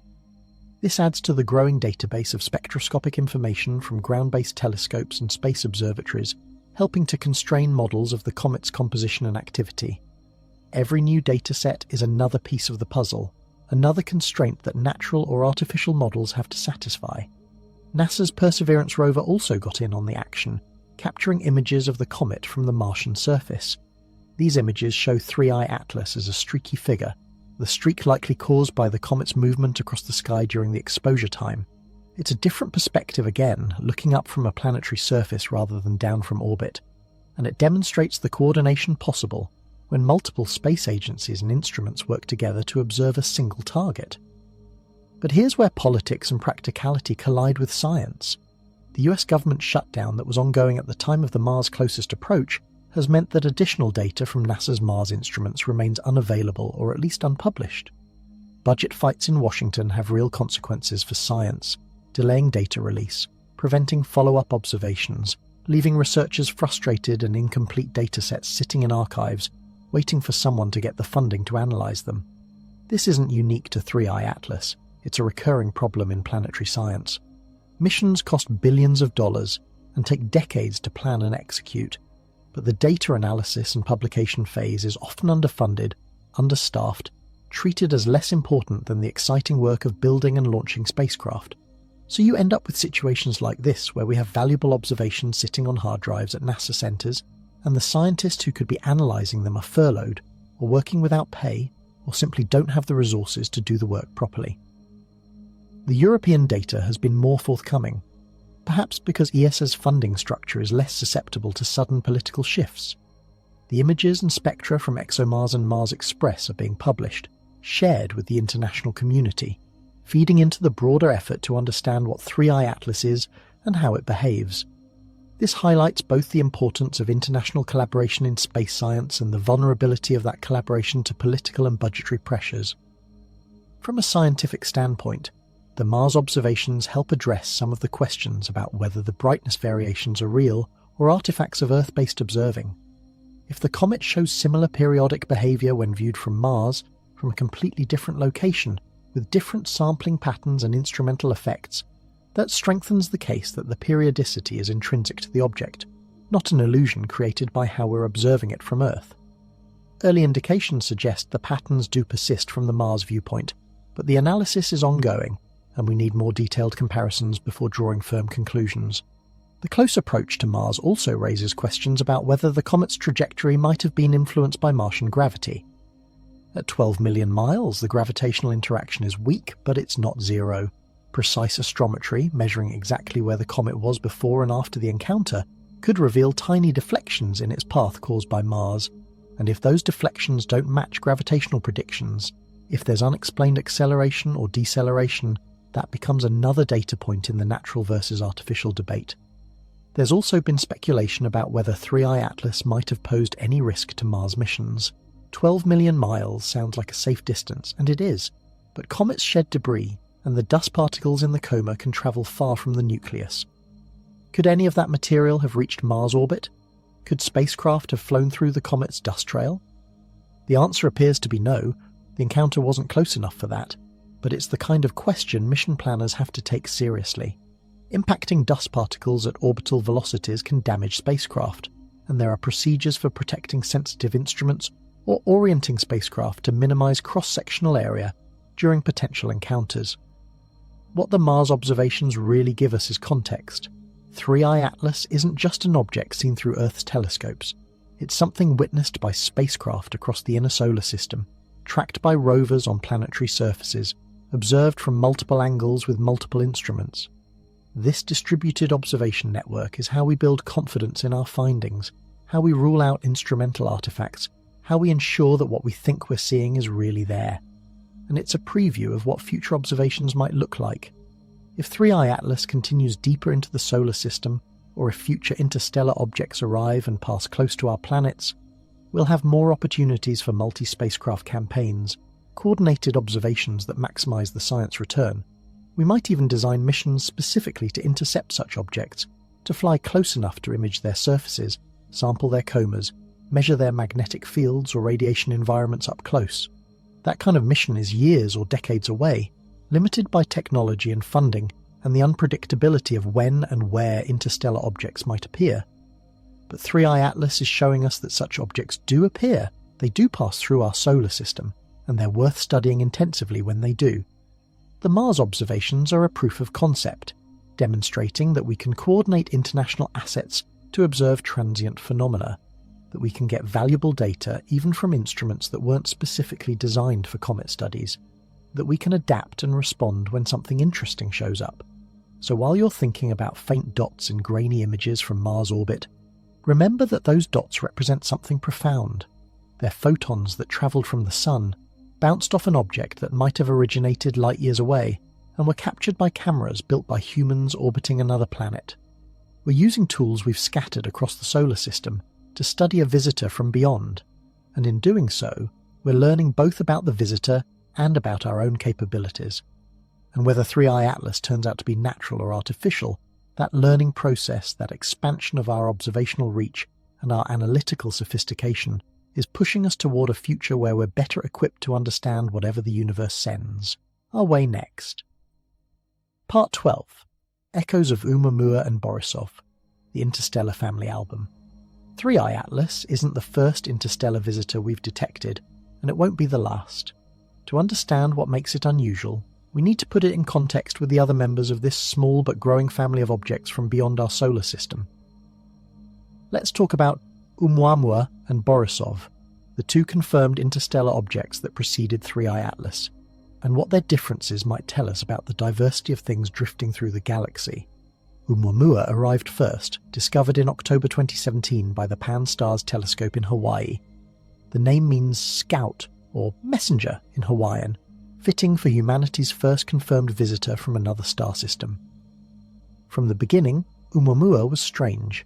Its light curve suggested an elongated shape, either cigar-like or pancake flat, with an extreme aspect ratio unlike any asteroid or comet in our solar system. It tumbled through space with a complex rotation, brightening and dimming dramatically as different faces caught sunlight. But the real mystery was its trajectory. As Oumuamua left the solar system, accelerating away from the Sun, astronomers noticed it was moving slightly faster than gravity alone could explain. Something was pushing it, giving it a tiny boost that changed its path measurably. For comets, this kind of non-gravitational acceleration is normal, caused by jets of gas erupting from the surface and acting like tiny rocket engines. But Oumuamua showed no signs of such jets, no visible coma, no dust tail, nothing that would indicate active outgassing. This led to a flurry of theories. Maybe it was outgassing something invisible, like hydrogen or nitrogen, that wouldn't show up in our observations. Maybe its shape was creating radiation pressure effects, sunlight pushing on its large surface area hard enough to account for the acceleration. Or maybe, as Avi Loeb famously suggested, it was artificial, a light sail or probe that was maneuvering using technology we couldn't detect. The debate hasn't been settled, and Oumuamua is long gone beyond the reach of our telescopes, carrying its secrets back into interstellar space. Then came Borisov, discovered in August 2019 by amateur astronomer Gennady Borisov. Unlike Oumuamua, Borisov looked like a comet. It had a coma, a tail, spectroscopic signatures of water and carbon monoxide and dust, all the things you'd expect from a normal comet. Its trajectory was clearly hyperbolic, confirming interstellar origin, but its behaviour was reassuringly ordinary. It rotated, it outgassed, it changed brightness, all in ways that matched our models. Borisov was proof that not every interstellar object is weird, that some of them are just comets from other star systems doing what comets do. The difference between Oumuamua and Borisov is striking. One defied explanation, the other confirmed expectations, and this tells us something important. Interstellar objects are diverse. They come in different shapes, different compositions, different activity levels. Just like the asteroids and comets in our own solar system vary wildly, so too do the objects wandering the galaxy. Some are rocky, some are icy, some are active, some are dormant. There's no single template for what an interstellar visitor should look like. Now enter 3i Atlas, which is neither fully weird like Oumuamua, nor reassuringly normal like Borisov. It looks like a comet, with outgassing and a coma and spectroscopic signatures that make sense. But it behaves with a precision that doesn't. It's got one foot in each camp straddling the line between the explicable and the mysterious. If you chart interstellar objects on a spectrum from completely normal to utterly baffling, Borisov sits at one end, Oumuamua at the other, and 3i Atlas lands somewhere in the middle, leaning toward the Oumuamua side the more we study it. This raises the question, are we seeing a continuum of natural objects with varying properties, or are we seeing a mix of natural and artificial objects and we're just not sure yet which is which? If 3i Atlas is natural but weird, that's interesting but not paradigm shifting. Nature is capable of surprising us, producing objects we hadn't imagined. But if 3i Atlas is artificial and Oumuamua was too, then we're not talking about rare anomalies. We're talking about a pattern, a suggestion that artificial objects in interstellar space might be common enough that we detect them once every year or two as our surveys improve. What we need, desperately, is more data. We need to detect more interstellar objects, study them with better instruments, capture high-resolution images and spectra, maybe even send spacecraft to intercept them before they leave the solar system. The Legacy Survey of Space and Time, LSST, which is scheduled to begin operations from the Vera Rubin Observatory, will dramatically increase the rate at which we discover transient objects, including interstellar visitors. Within a few years of LSST starting up, we might be detecting interstellar objects weekly or monthly instead of once every few years. That influx of data will help us understand whether Oumuamua and 3i Atlas are outliers or representatives of a common class. We'll see whether most interstellar objects are comet-like or asteroid-like, whether periodic brightness variations are rare or common, whether non-gravitational accelerations are the exception or the rule. And if we start finding large numbers of objects with similar unusual properties, that becomes much harder to explain as coincidence. The family album of interstellar visitors is still sparse, just a few faded photographs in an otherwise empty book. But we're adding pages, and each new image tells us something about the diversity and abundance of objects, drifting through the cosmic ocean. Oumuamua showed us that interstellar objects can be profoundly strange. Borisov showed us they can be comfortingly normal. 3i Atlas is showing us they can be both at once, familiar enough to be catalogued as a comet, but peculiar enough to make us wonder if that catalogue entry is missing something important. And as we build this album, as we collect more examples and refine our understanding, we're also building a mirror. These objects reflect back at us our assumptions about what's natural and what's not, about what's possible and what's fantasy. They force us to question whether our models of solar system formation and comet behaviour are complete, or whether we've been working with an incomplete picture because we've only studied objects from our own little corner of space. They push us to consider whether the universe is simpler than we thought, full of similar objects everywhere, or more complex with processes and phenomena we haven't encountered yet. So tonight, when you think about 3i Atlas spinning through the dark, remember it's not alone. It's part of a growing family, a collection of wanderers that have passed through our solar system carrying stories from distant stars. Some of those stories might be tales of formation and evolution, written in the language of physics and chemistry.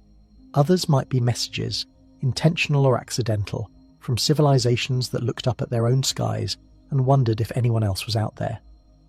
We don't know yet which category 3i Atlas falls into, but we're learning to read the language slowly, one visitor at a time, and that learning process, that gradual decoding of the stories written in trajectories and brightness curves and chemical compositions, is bringing us closer to understanding not just these objects, but our place in a galaxy that might be far more crowded and far stranger than we ever imagined.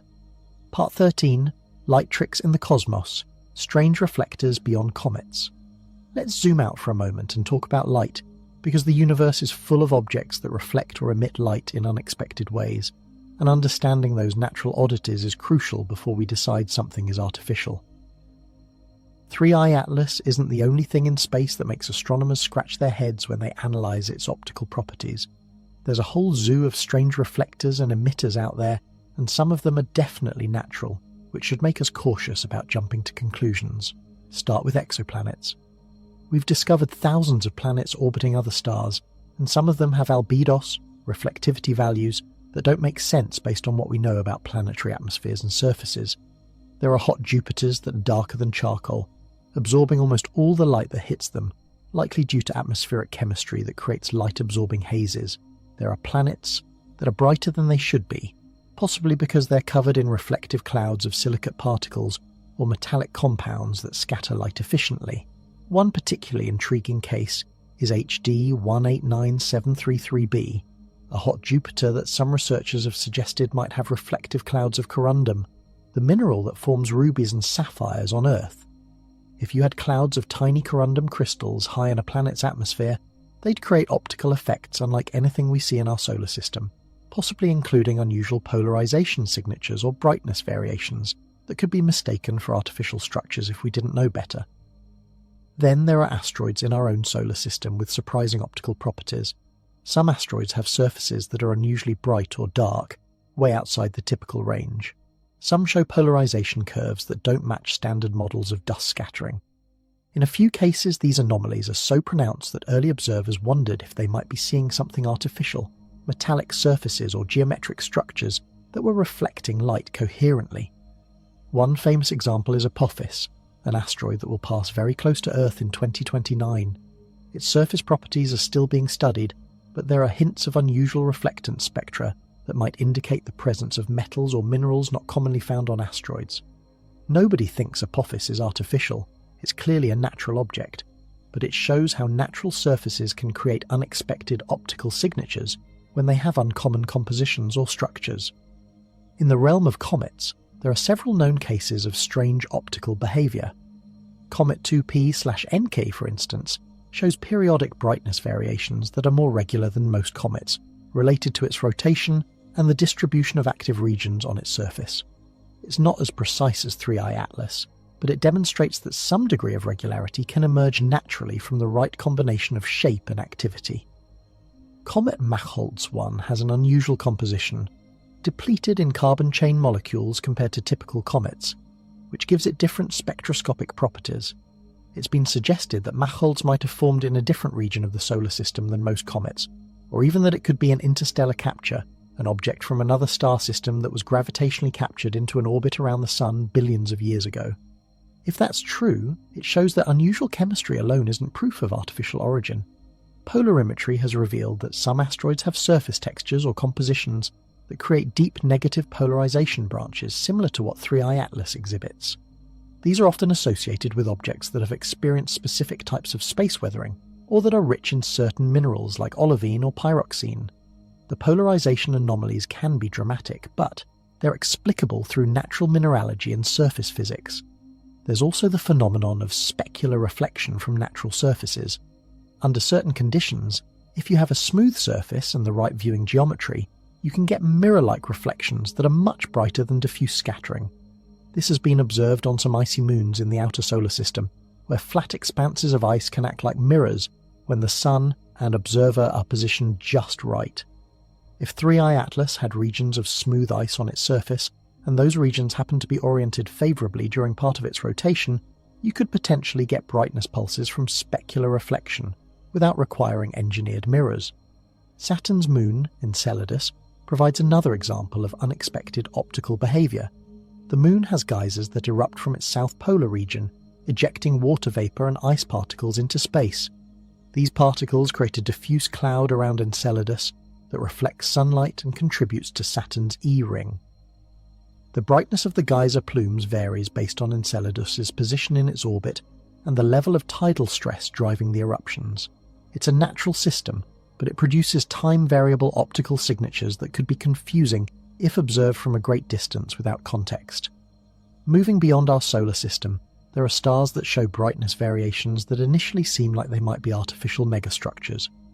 Tabby's star, officially known as KIC 8462852, became famous in 2015 when astronomers noticed it was dimming irregularly, sometimes by as much as 20%, in patterns that didn't match eclipsing planets or any other standard explanation.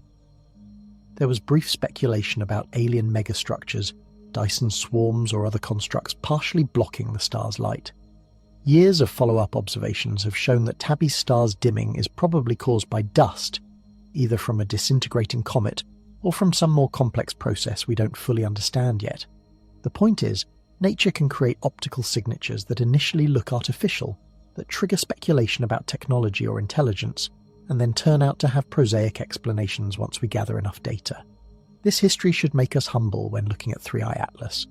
The universe has shown us repeatedly that it's full of surprises, that nature is capable of creating structures and phenomena that seem too ordered, too regular, too purposeful to be random, and yet they are random or at least natural products of physics and chemistry operating under conditions we hadn't considered. But here's the flip side of that humility. Every time we find a natural explanation for something that initially looked artificial, we're also refining our understanding of what artificial would actually look like. We're learning to distinguish between the weird but natural and the genuinely anomalous. We're developing better intuition for what kinds of patterns nature can produce and what kinds require intervention. Tabby's star taught us that irregular dimming alone isn't enough to invoke megastructures. We need multiple lines of evidence, consistency across different wavelengths, absence of natural explanations, before we take artificial hypotheses seriously.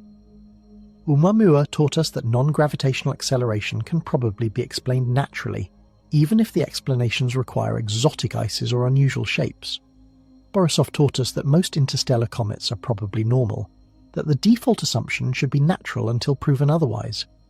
3i Atlas is teaching us that regular brightness variations and precise rotation might be the signature we should watch for, the combination that's hard to achieve naturally and easier to achieve artificially. It's giving us a new set of criteria, a new template for what an artificial object trying to blend in might look like, and whether it turns out to be natural or artificial, that template will be useful for evaluating future discoveries. Because here's the uncomfortable truth. If artificial objects from other civilizations are passing through our solar system, they're almost certainly designed to look natural. Nobody's going to send a probe that screams alien technology from every observation. They're going to camouflage it, wrap it in ice, give it a trajectory that looks gravitational, make it outgas like a comet. The only way we'll ever recognize such objects is by noticing the subtle things that don't quite fit, the little inconsistencies that natural objects wouldn't have. And that means we need to understand natural oddities extremely well, so we can recognize when something crosses the line from merely odd to genuinely anomalous. We need to catalogue all the ways that natural objects can trick us, all the optical illusions and chemical surprises and dynamical quirks that nature is capable of producing. Only then can we confidently say that an object like 3i Atlas is behaving in ways that nature cannot, that it's showing us something genuinely new, possibly something that was made rather than born. So as you drift towards sleep tonight, remember that the universe is a hall of mirrors, full of reflections and illusions and things that look like what they're not. Our job is to learn which reflections are just tricks of the light and which ones might be signals from someone trying to get our attention. Part 14, the AI misinformation lesson, Tiago's retraction and beyond. Before we wrap up this journey through the mysteries of 3i Atlas, we need to talk about something uncomfortable, how easy it is to get things wrong in the age of artificial intelligence and instant information.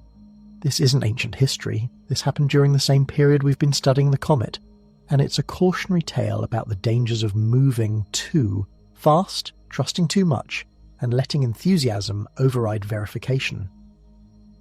Tiago, a science communicator with a significant online following, posted a live stream in late September 2025 discussing supposed bursts detected from 3i Atlas. According to his video, advanced AI analysis of telescope data had revealed periodic energy emissions from the comet, pulses of radiation that couldn't be explained by natural processes. The video went viral, racking up hundreds of thousands of views within days, sparking excited discussions across social media about whether we were witnessing the first confirmed artificial interstellar probe.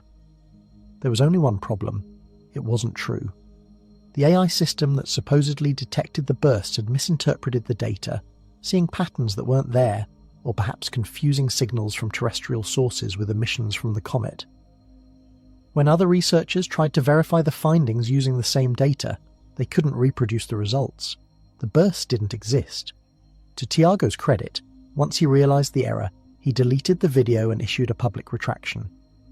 He explained what had gone wrong, acknowledged that he should have waited for peer review and independent verification before publicizing the claims, and apologized for contributing to misinformation. It was a responsible response to an honest mistake, and it highlights both the promise and the peril of using AI in scientific research. Artificial intelligence is revolutionizing astronomy. Machine learning algorithms can sift through enormous datasets, identifying objects of interest, classifying galaxies, detecting exoplanets, finding patterns that human researchers would miss or take years to discover. AI has made genuine contributions to our understanding of the universe, accelerating research and enabling discoveries that wouldn't have been possible with traditional methods. But AI systems are also prone to errors, especially when they're applied to edge cases or unusual situations. They're trained on existing data, and they learn to recognize patterns based on what they've seen before. When confronted with something genuinely new, something outside their training distribution, they can make mistakes. They might see patterns where none exist, or fail to recognize patterns that are genuinely there. And unlike human researchers, who can apply intuition and context and skepticism, AI systems lack the broader understanding necessary to sanity check their own conclusions. The Tiago incident isn't isolated. 2025 has seen several similar cases where AI-assisted analysis produced dramatic claims that didn't hold up under scrutiny. In March, a preprint appeared claiming that an AI system had detected evidence of room temperature superconductivity in a new class of materials based on analysis of crystal structure databases. The paper generated enormous excitement, making headlines worldwide before other researchers pointed out that the AI had essentially rediscovered known compounds with different names and misinterpreted their properties. The preprint was withdrawn. For 3i Atlas specifically, this raises important questions about how we validate the findings we've discussed. The Lomskargel periodogram analysis that detected the rotational period and brightness pulses is a mathematical technique, not an AI system, which gives it different strengths and weaknesses. It's less prone to the kind of pattern hallucination that neural networks can suffer from, but it still requires careful interpretation and validation. The fact that multiple independent teams need to confirm the periodicity before we accept it as real is precisely the safeguard that prevents AI-type errors from propagating. Science works through replication and peer review, multiple researchers examining the same data with different tools and assumptions, looking for consistency. When everyone sees the same signal, confidence grows.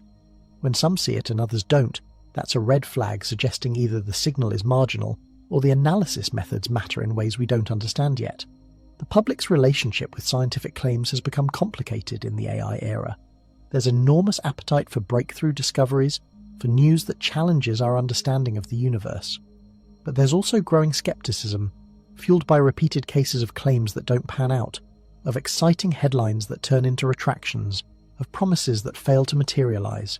This creates a difficult environment for scientists trying to communicate ongoing research, trying to convey both the excitement of discovery and the uncertainty inherent in the process. 3i Atlas sits in that uncomfortable space. The data suggests something unusual is happening, unusual enough that it warrants serious study and public interest, but it's not conclusive enough to declare victory, to announce we've definitively found an artificial object or definitively ruled one out. We're in the messy middle phase of science, where different interpretations compete and evidence accumulates slowly, and certainty remains elusive. In this environment, the temptation to oversell findings is strong. There are incentives, professional and financial, to be first with dramatic claims, to capture public attention, to secure funding for follow-up work. But those incentives can lead researchers down dangerous paths, toward announcing results prematurely, toward downplaying uncertainties, toward letting hope corrupt the dispassionate analysis that science demands. Tiago's mistake, and his subsequent correction, is actually a model for how this should work. When you realize you've made an error, you acknowledge it publicly, you explain what went wrong, You remove the false information from circulation. You accept the temporary embarrassment in service of the longer-term goal of maintaining trust and accuracy. Not everyone does this. Some researchers double down on disputed claims. Some ignore criticism. Some quietly move on to other topics without ever acknowledging the problems with their earlier work. The broader issue is that science is getting faster, driven by automated telescopes, AI analysis, and instant global communication. We can go from observation to publication to worldwide news coverage in days or even hours. But speed is the enemy of careful verification. The traditional scientific process, with its peer review and replication and cautious language, evolved over centuries to filter out errors before they became accepted facts. When we short-circuit that process in the name of speed, we inevitably let more errors through. There's no easy solution to this. We can't go back to a slower era, and we wouldn't want to.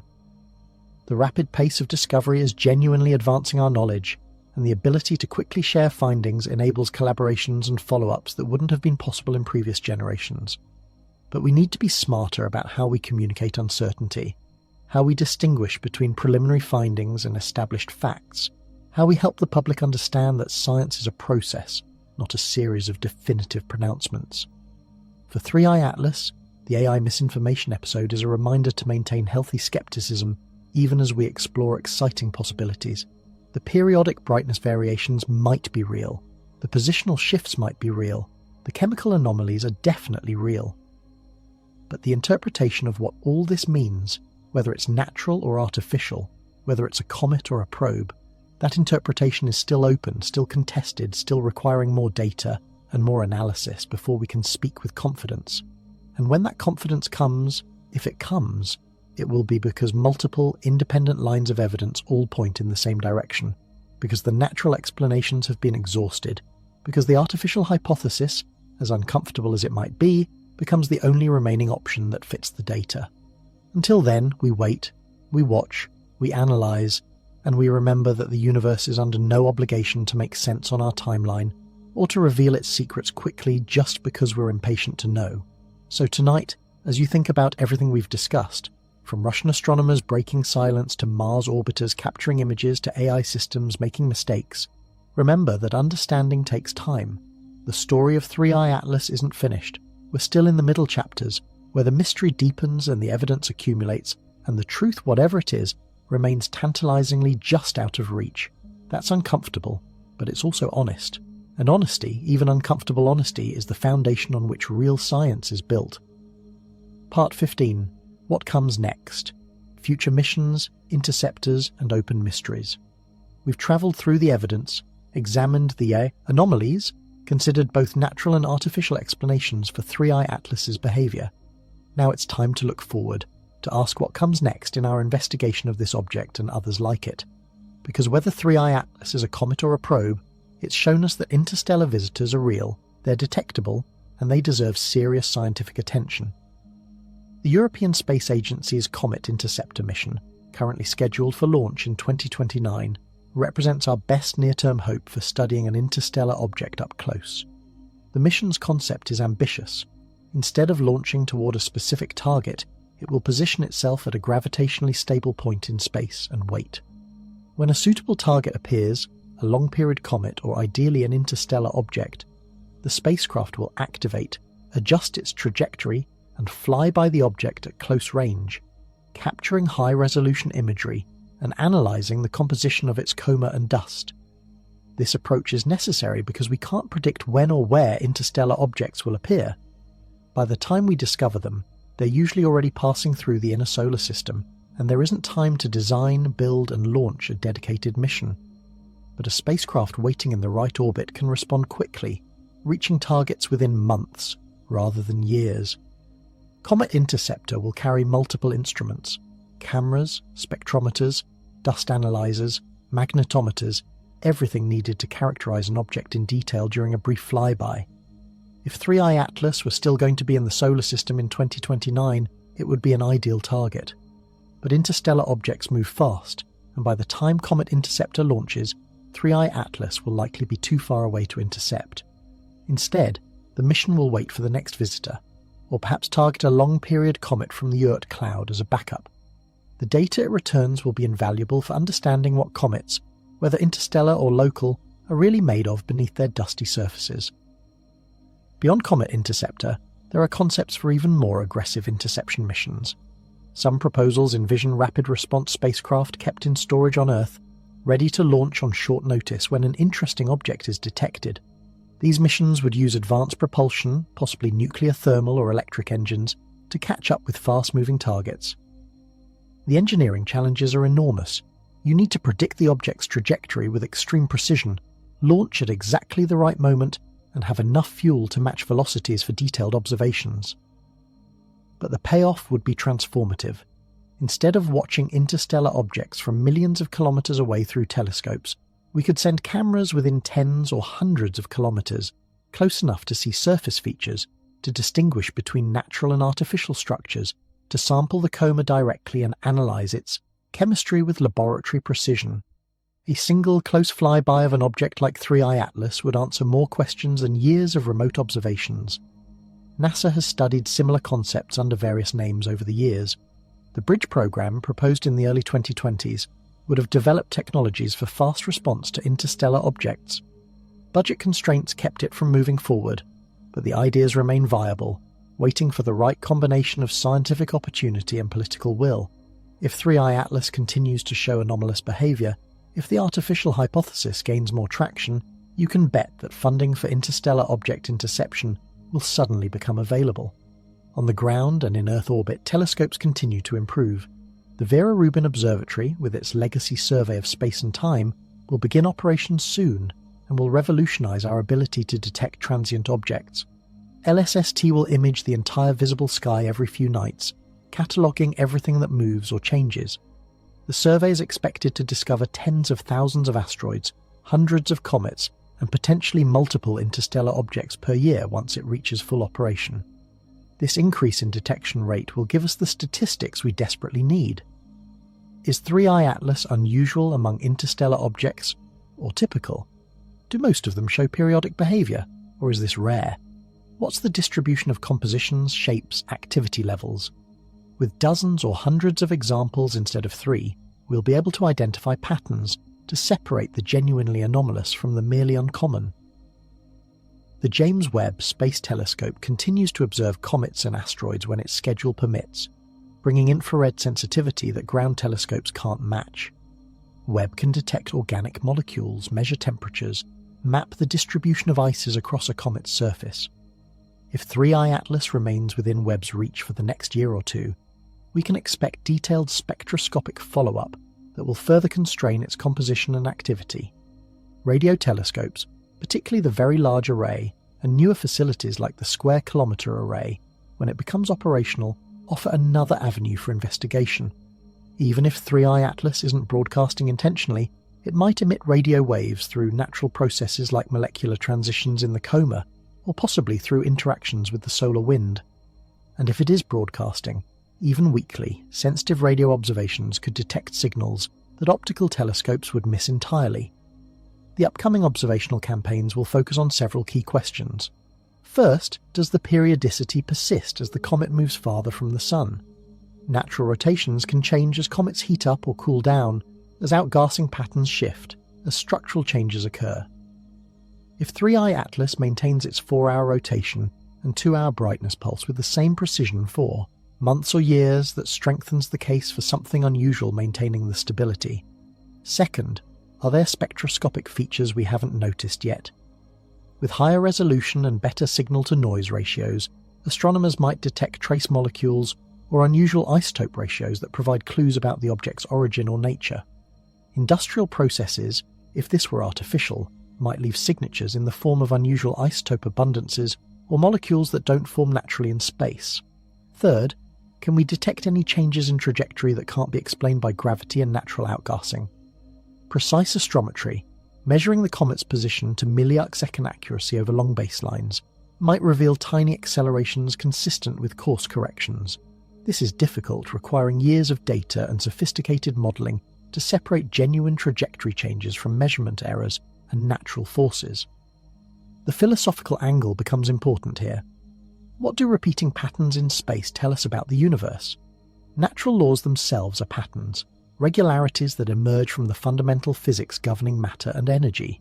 The fact that planets orbit stars in ellipses, that atoms emit light at specific wavelengths, that radioactive decay follows exponential curves, all of these are patterns that we might misinterpret as design if we didn't understand the underlying mechanisms. But some patterns require specific initial conditions, specific arrangements of matter that are unlikely to arise by chance. A crystal has a regular structure, but it forms through natural processes wherever conditions are right. A computer chip also has a regular structure, but it requires intentional assembly, couldn't form naturally even given billions of years. The question for 3i Atlas is which category it falls into. Is its precision the precision of crystal formation, natural order emerging from simple rules? Or is it the precision of a microchip, order imposed by intelligence? This is where citizen science becomes valuable. Amateur astronomers around the world are tracking 3i Atlas, contributing observations to international databases, helping to fill in gaps in the coverage that professional observatories leave. With modern equipment, amateurs can measure positions and brightnesses with respectable accuracy, and their geographic distribution means someone is always watching, even when major observatories are closed by weather or daylight. So as we close this investigation, as you prepare to let sleep carry you away from these cosmic mysteries, let me leave you with a final thought. 3i Atlas has shown us patterns we cannot ignore. The 4-hour positional shift, the 2-hour brightness pulse, the chemical anomalies, the optical peculiarities, each one individually might be natural, but together they form a picture that refuses to come into focus. Whether it is a masterclass of natural mechanics, the galaxy's most perfectly balanced snowball, or a message we're not yet ready to decode, the universe is whispering secrets, and our instruments are finely sophisticated enough to hear the whisper. We don't know yet what those secrets mean. We don't know if we're alone or surrounded by ancient probes watching us from the darkness. We don't know if 3i Atlas is the exception or the rule, the first confirmed visitor, or just the first one we've noticed. But we're listening now, we're watching. And whatever comes next, whatever 3i Atlas ultimately reveals about itself and about the universe that sent it, we'll be ready. Because that's what we do. We look up, we wonder, we ask questions, and we refuse to stop searching for answers until the universe finally decides we're ready to hear them. Sleep well. The cosmos will still be there in the morning, spinning its mysteries, waiting for us to unravel them one careful observation at a time.